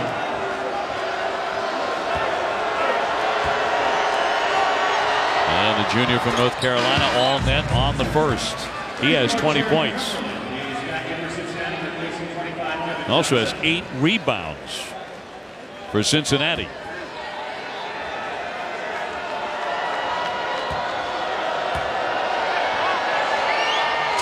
Well, Husky fans hoping that UConn can forge another magical run in October. They made it to the semifinals unexpectedly. They're 16-16, down by 6.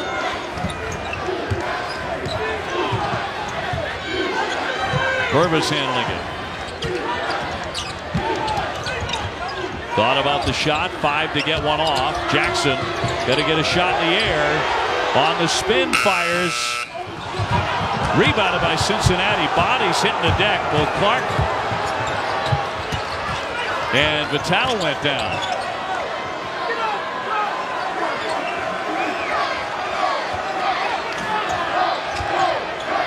Copain over the top and tipped out of play by UConn. We'll take a break right here. 7:24 remaining in the semifinal. Cincinnati with a 6-point lead. ESPN's exclusive presentation of college basketball is brought to you by Frontier Communications, official sponsor of the American Athletic Conference, and Ghost Recon Wildlands. Available now. Rated M for mature. During the Lexus Command Performance Sales event, experience our most elevated SUVs ever, including the LX, GX, RX, and NX. Experience amazing. It's back. And it's front. No, really. The Triple Double Crunch Wrap Big Box is back. And it's still all mains, no sides with a Doritos Locos Taco, a Crunchy Taco, and a Mountain Dew Baja Blast. Just $5, only at Taco Bell. In my experience, there are only two things guaranteed to grow. The cash value of your New York Life policy, a policy that keeps your family protected, and my famous Crane souffle, which literally never stops growing. Be good at life. New York Life.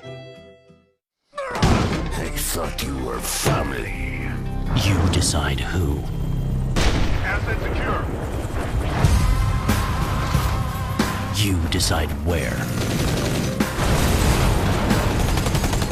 You decide when. Now we're having fun!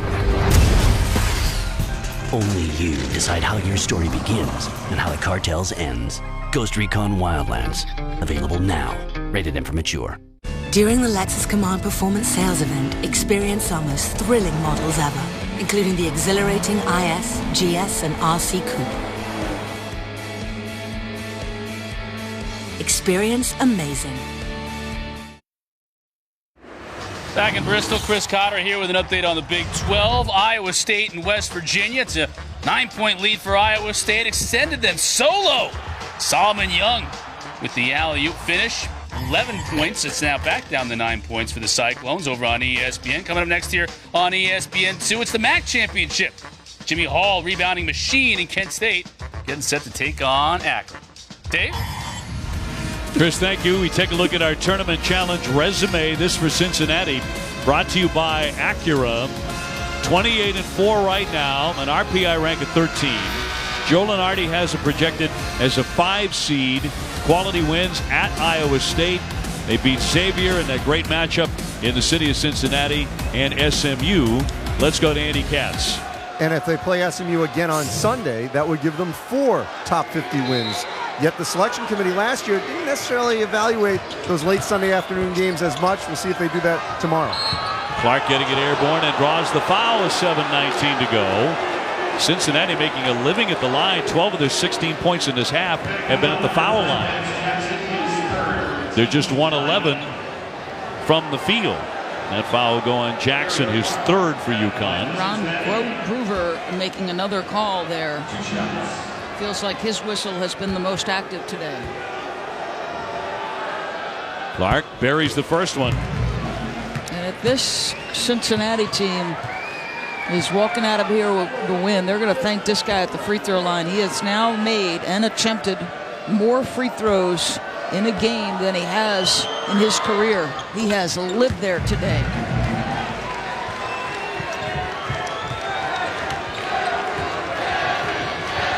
Not bad for a guy who lost most of a tooth early in the game. Pretty tough kid, 59-51. So who do the Huskies turn to? Will it be Adams? Yes. Well, this is the guy they typically turn to at these moments. This is usually Jalen Adams or Rodney Purvis time. They're their best options and most explosive players. Still right there for UConn to make a run. I think Cincinnati needs to hear from Troy Copain. Once again, it's a determined Clark underneath. No whistle this time. Stolen away by Rodney Purvis.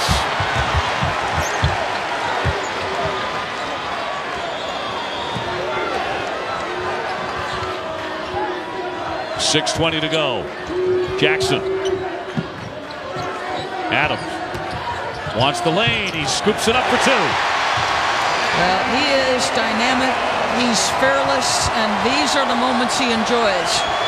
For Mick Cronin, Troy Copain is stuck on 9 points, 4 assists, and 1 turnover. It's exactly what he had in the first half. Adams has scored the last 8 points for the Huskies. Copain, yes! Big 3. That was on cue. And this guy has been in the uniform longer than anybody. He has proven himself capable. That's the first Cincinnati field goal in the last 6 minutes and 20 seconds. Scoring everything at the line. Adams again. No, not this time. 62-55.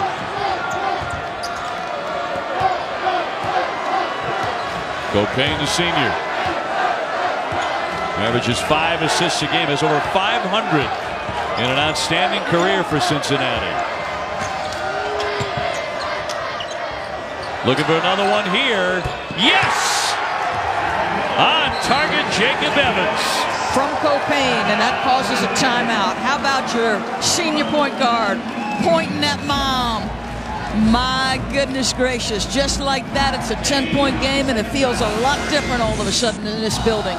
Copain collapses the defense, the pitch to the other side of the floor, and he delivers. Had been a while, but watch him make the three. Where's my mom, Renee? She's come a long way. Mama, I'm your boy. Did you see that shot? Renee says, oh, son, go to work. Go to work.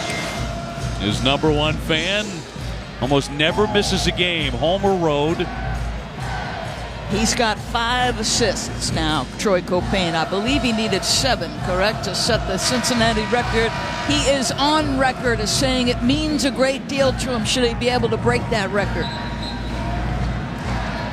1 away to tie Mr. Vaughn.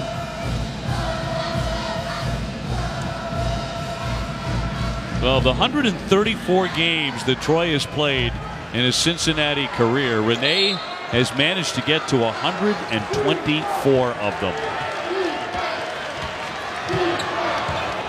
That's amazing. That's a lot of long drives, I'll tell you that. Adams again. That time got it to go and one.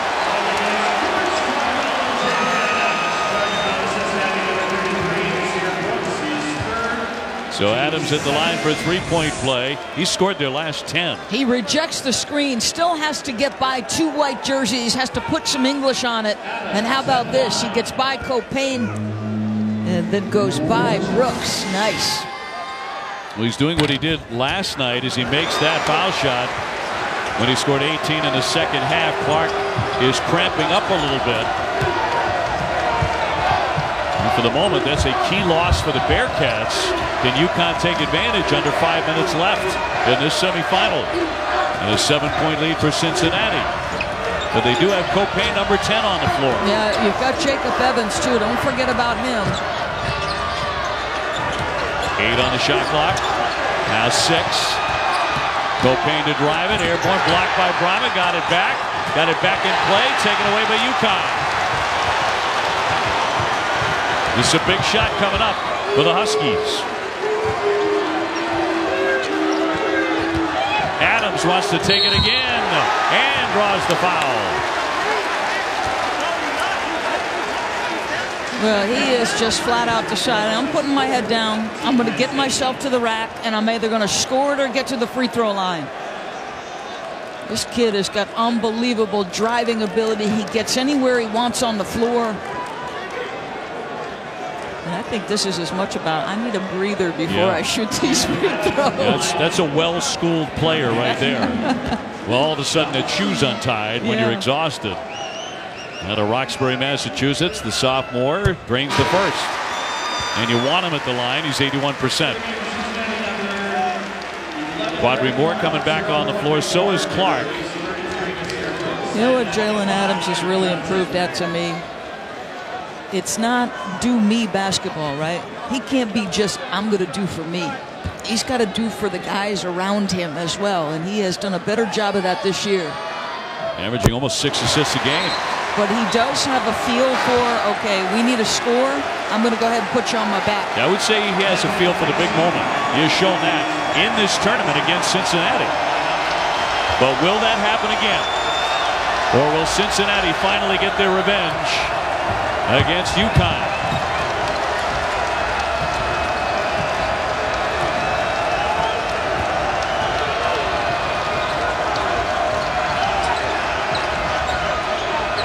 Clark again, another touch, facing on his back. On the spin, the give for Moore, he can't connect. Grima went for the save, and it's going to stay on this end with 3:38 remaining. We'll take a break, 65-60 Cincinnati. Back to the studio, here's Chris Cotter. All right, Dave, just a reminder, just underway here, the MAC championship between Akron and Kent State. They're playing this one in Quicken Loans Arena. And as soon as we come to the conclusion of our game between Cincinnati and UConn, we'll send you to Kent State and Akron. More from Hartford after this. Hand-cut tomatoes, fresh original dough. You'd expect those from a pizza family. But here's something you didn't see coming. Get a 2-topping pan or large pizza from Papa John's, just $9.99. That's right, only $9.99. Better ingredients, better pizza, Papa John's.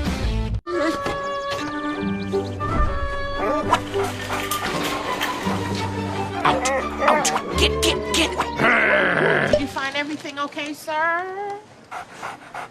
What?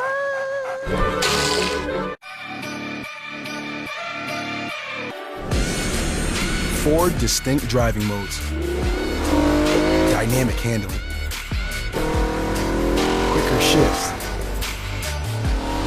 Make every car a performance car. This is the ultra-responsive Acura TLX, and this is how we make it. Visit your local Acura dealer for attractive offers on the TLX. I love how USAA gives me the peace of mind and the security just like the Marines did. At one point I did change to a different company with car insurance and I was not happy with the customer service. We have switched back over and we feel like we're back home now. The process through USAA is so effortless that you feel like you're a part of the family. I love that I can pass a membership to my children and that they can be protected. We're the Williams family and we're USAA members for life. Call USAA today to talk about your insurance needs. It's not who you pick, it's where you pick. And this top seed is a lock. The #1 bracket game in the land. ESPN Tournament Challenge. So find a group of friends, a group of coworkers, or a group of anyone you know you can beat. Then pick your sleepers, pick your Cinderella, or pick last year's top cat. Follow your bracket and get the latest tournament news from anywhere. Sign up at espn.com/bracket or download the app today.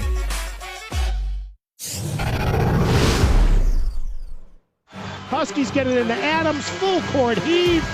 He hits! He hits! He hits! He hits! From midcourt, Jalen Adams with 0.8 of a second to go. And a classic that went 4 overtimes before UConn pulled it out. Cincinnati will long remember the name Jalen Adams. He has come to life in the second half, Doris, with 17. Well, the last non-Jalen Adams point scored for the Connecticut Huskies was at the 11:52 mark. He's got 13 straight. And now they look for a stop with 3:38 to go. And Cincinnati on top by 5.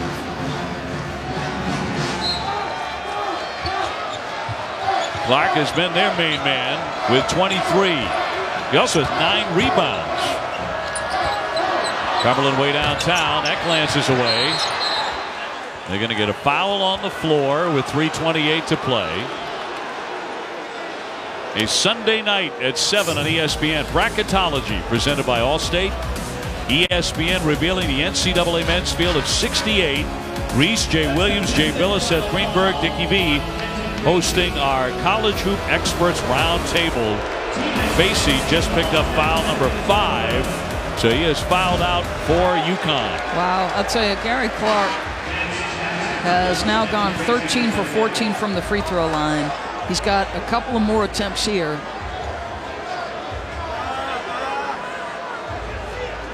And Kyle Washington got bailed out. I did not think that was a good shot at all. Absolutely horrible with a 5-point lead and the ball. So he should be shaking Mr. Clark's hand saying thank you. Mick might have pulled me had you not come up with that. Clark has been in a terrific groove at the foul line, as you mentioned. Another one coming. Really been the difference in the game. He's 14 out of 15.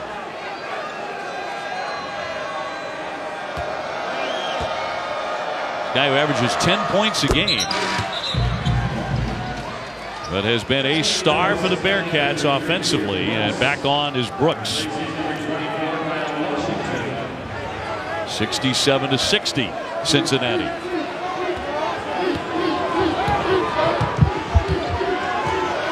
You don't feel like there's any panic with the Bearcats. No, they're so level. When you've won as many games as they have over the last 3 years, 6 straight NCAA, going to your 7th. Adams trying to split the D. The return won't fall. He gets it back out for Purvis. Oh, he got a great look there, but he missed it, and another whistle. And that foul will go against the Huskies. That will be on Grima, his 4th. And down the other end we go with 3:02 remaining.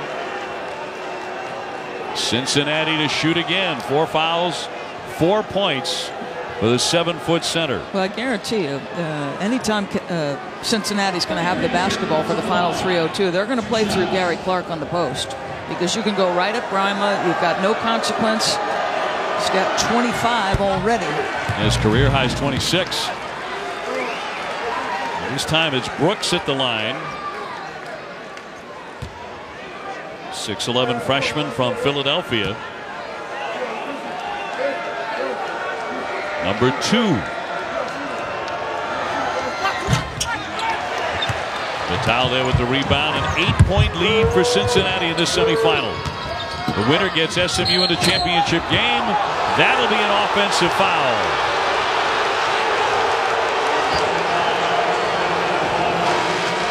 Ollie beside himself on that call. Let's take one look at this. I thought it looked like a good call.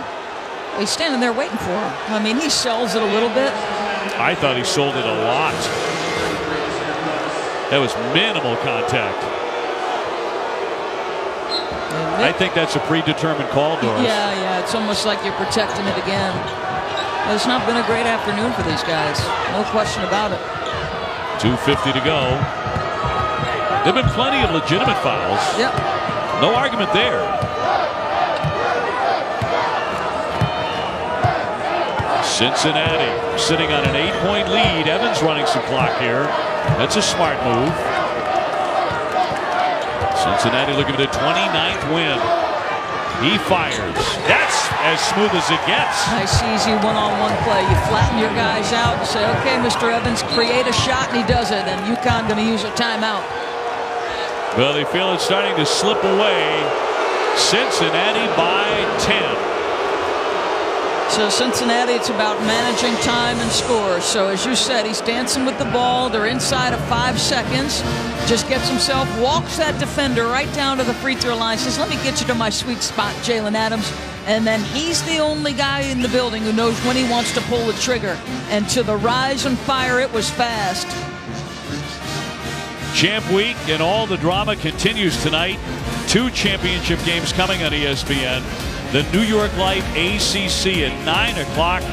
Tune in for number 5 Duke against Notre Dame. And the Pac-12 championship game presented by New York Life capping off the night at 11. Number 1 Oregon and number 2 Arizona. And both are streaming live on the ESPN app. No reason for you to leave your couch. That's 2 great basketball games, and you get the possibility of whatever Bill Walton might say on that Pac-12 championship. Whatever it may be. Well, we've been entertained certainly by Gary Clark's performance, 6'8" junior for Cincinnati. He's been the man today. He sure has, and I thought you said it. He's a force on the boards. He loses a tooth. He doesn't even worry about it. How about the inbound play? They go to him for the lob. He's been dynamic at drawing fouls, splits defenders, uses the up fake. He plays at his tempo. He doesn't get sped up simply because there are bodies around him. He's just playing. I think it's a great line because I think as Clark has gone, as far as that tempo, that's how the Bearcats have gone. 25 points. He's been almost automatic at the foul line. And they have been flawless, valuing the basketball, Cincinnati. 1 turnover this half in 24 possessions. This is a road game, and you have performed beautifully.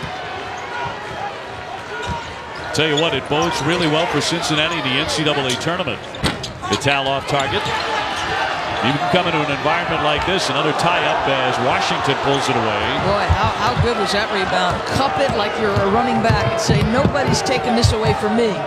Not without fouling me. Under 2 minutes to go.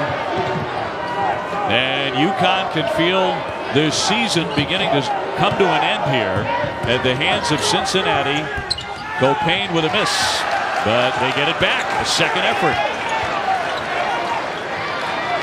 1:40 left. Surprised you're not fouling or trapping. There you go. No fouls being committed, though. Yeah, I was surprised. I think they were trying to go for the steal, and now that you've wasted 15 seconds, I don't know that you want to do it here at this point. Evans working on the freshman. Just hit a big shot moments ago. Comes another one, and that one rolls off the iron. But time running out. 1:10 left. Jackson drawing the contact there with 1:09 to play. Cincinnati by 10. Foul going. Copain is second.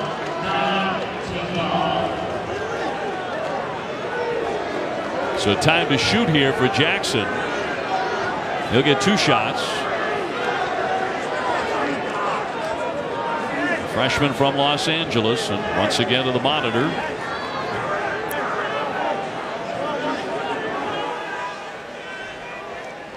He's gotten a lot of visits here today.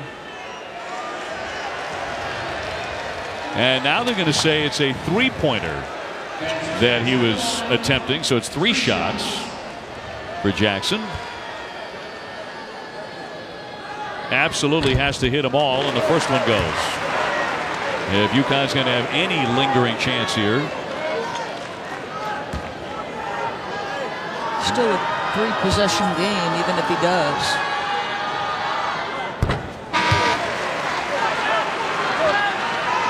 Kevin Johnson back on now for the Bearcats. And Washington will take a seat. This to make it a 7-point game. Make or miss here, you got to come with some pressure, I think. Look for a quick trap and a steal. Otherwise, you're going to try to make Cincinnati make free throws. He makes 2 of 3. And a foul. That'll put Evans at the line, the sophomore, to the other end with 1:06 showing.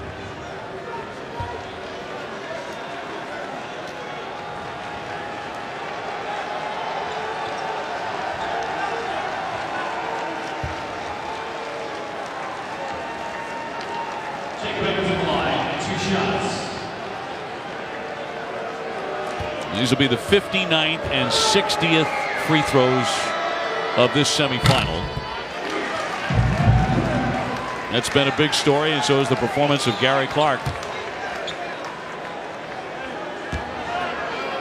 Cincinnati shooting foul shots better in this semifinal than they typically do. No doubt. And if I'm them, I come with a little soft pressure here. You keep everybody in front. They're going to come all the way back. Kevin Ollie going to use a timeout. So we'll take the break too. Right now we'll toss it back to Chris Cotter in the studio. Dave, again, just reminding everybody this MAC championship game is going on right now over on ESPN News. And Kent State and Akron, and Kent State's Jalen Walker takes it the distance. Akron couldn't throw it into Lake Erie to start the game, but they're heated up a little bit, so it's a 3-point contest right now, Dave. Chris, thank you. 72-62 Cincinnati. Bearcats 1:06 away from going to the championship game and giving the American Conference a 1-2 as far as seeding championship.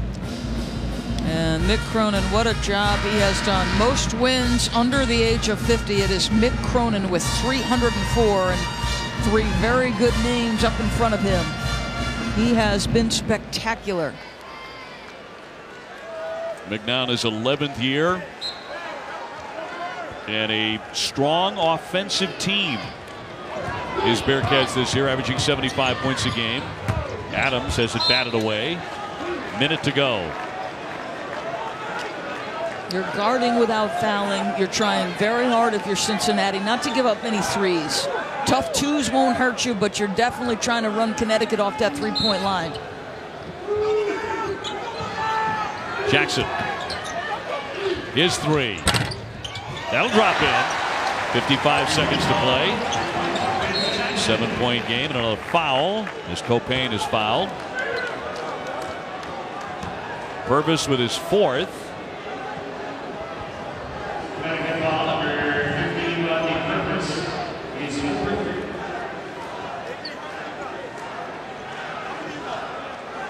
SMU winning earlier today in the first semifinal against UCF. So SMU, the outright champ advancing to the championship game of the tournament. And Copain drops in the first one. Well, you got to give Cincinnati credit at the line. They have been very strong today. Another one coming for Copain. They've made 30 out of 37. 31 for 38. A lot of foul shots. Adams drops in the three-pointer. Hey, this is not over. I mean, my goodness, it's 6 points. It's 2 possessions at this point. Now UConn can really go for a steal off a trap if you can get it. And looking to foul right away. Jackson does. He fouls Cumberland. You got to have your heels on the three-point line and say, go ahead and make a tough 2. And the one guy who's going to hear it, he's basically telling you guys, the only thing that can hurt you is the 3-ball, right? So you're retreating, Kevin Johnson, but step up and meet him. My goodness. So it'll be 2 for Cumberland. He makes 64%. Named to the coaches, by the coaches, to the conference all-rookie team. And the free throws keep on coming for the Bearcats.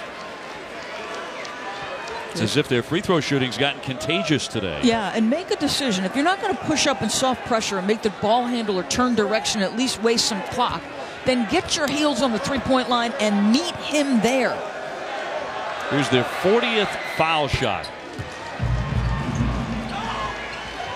I don't know if I've called a game all season, Doris, in which one team has taken 40. Oh, that's a tough shot.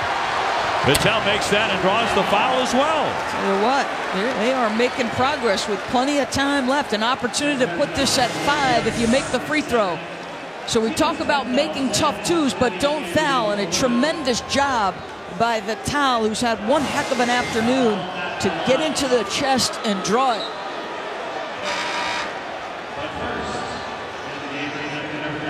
He has 17, along with 8 rebounds. Yeah, so Jackson out.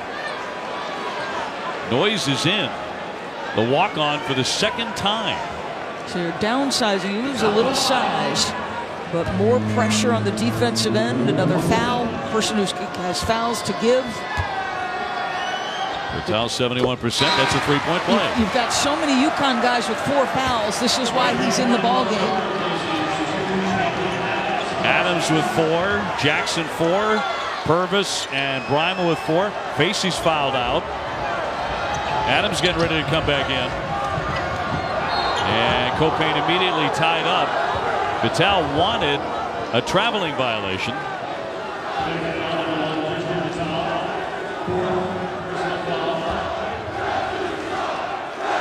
This, by the way, is the most fouls. And the crowd has been raining insults on the officiating crew here the last 10 minutes. 30-plus fouls for the first time since that classic 6 overtime game. That took 6 overtimes. This is still regulation, Doris. It's just been a brutal afternoon, really. Copain. They keep on making them. Jackson back in now. This is going to up that percentage for Cincinnati. They very calmly stepped to the line and made shot after shot. Copain, the senior.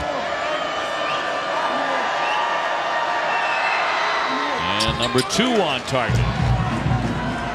So back up to a 7-point game. Adams all the way through. The Dipsy do no. Rebounded away by Cincinnati. Copain gets away. No foul committed there. Got the pass away to Cumberland, and finally he's fouled with 31.8 left on the clock. Cincinnati's made 83% of their foul shots as Purvis is fouled out. That's it for the senior. His last game here, fouling out with 10. Did not have the semifinal that he wanted. Nothing close to his quarterfinal. Well, they don't advance to this point without the first game he played of the first night of this tournament. Transfer from NC State with his head down. Tough way to go out. If in fact it is the end, 31.8 to go.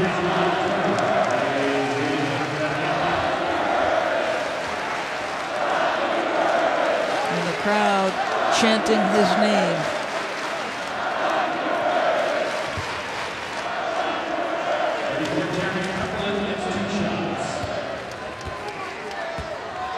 So Cumberland at the line. Another make, and again 83%, so much better than their 67% average at the foul line. It would be a completely different game if Cincinnati was just shooting what they normally do. Correct. Makes one of two. He followed his own miss. He kept it alive for Cincinnati. Now Copain fouled, 27.3 on the clock. Don't tell me these kids aren't invested and that they don't care. This kid is inconsolable right now. Boy, when you can see the end, and it's right in front of you, your college career. Ronnie Purvis averaging 14 points a game in his final season, scored over 1,000 points with UConn.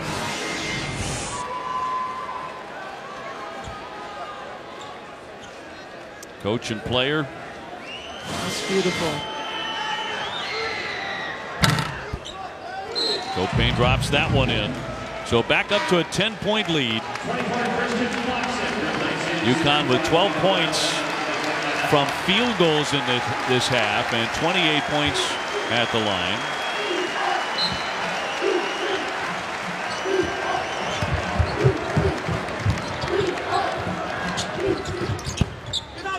Adams got that up there, tapped away. Oh, UConn gonna let it go here. Evans will dribble. 10 seconds to go. And Cincinnati really won this at the foul line. Again, 28 foul shots made in that second half. 28 for 31. And Cincinnati moves on to the championship game. 81-71 the final. And the season is over for UConn. No magical march to the championship this year. Well, a game that featured so many stops, the guys had to continue to play through it. Cincinnati split the regular season matchups with the SMU Mustangs, and I cannot wait for this championship game.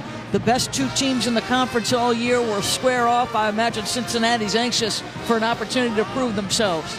That'll be at 3:15 tomorrow. So there's your bracket. We're set for the championship in the American Conference at 3:15 tomorrow. Join us on ESPN for SMU and Cincinnati, #1 against #2. Let's go to Andy with Mick Cronin. All right, thank you, Dave. Mick, you had a player lose a tooth. You had a double technical. You had a flagrant. How would you describe the physical nature of this basketball game? Exactly what I told our team was coming. You know, they got the heart of a lion. They always have. They've just had a lot of injuries this year. And, you know, I think people don't realize how hard it is to do what Kevin Ollie did this year. Playing shorthanded, being at a big-time program. As you know, I had to do it when I took over and we were shorthanded. And that's when you really show what you're made of. Your team doesn't quit. They haven't quit all year, so I have a lot of respect for them. What did your team show you in their ability to hold off UConn, this crowd, and make free throws down the stretch? Well, and the three-point shots, you know, we won with offense today. You know, we couldn't stop them in the second half. We got a lot of answers. We don't get talked about a lot, as you know, and I kid you about it. But Troy Copain's a good player, Jacob Evans, and we got a lot of really good players on this team. Gary Clark was Superman for a while, and Kyle Washington didn't even really get to show who he is today. So we've had a great year because we got really good players. We'll see you Sunday for round 3. All right, buddy. Well, he's right. Gary Clark was terrific today, 25 points. Make no mistake, they won it at the line. 38 out of 46 for Cincinnati. So as part of Champ Week, they are on to the championship. For Andy and Doris, I'm Dave O'Brien. Join us for the championship tomorrow in the American Conference at 3:15 on ESPN. Have a great night, everybody.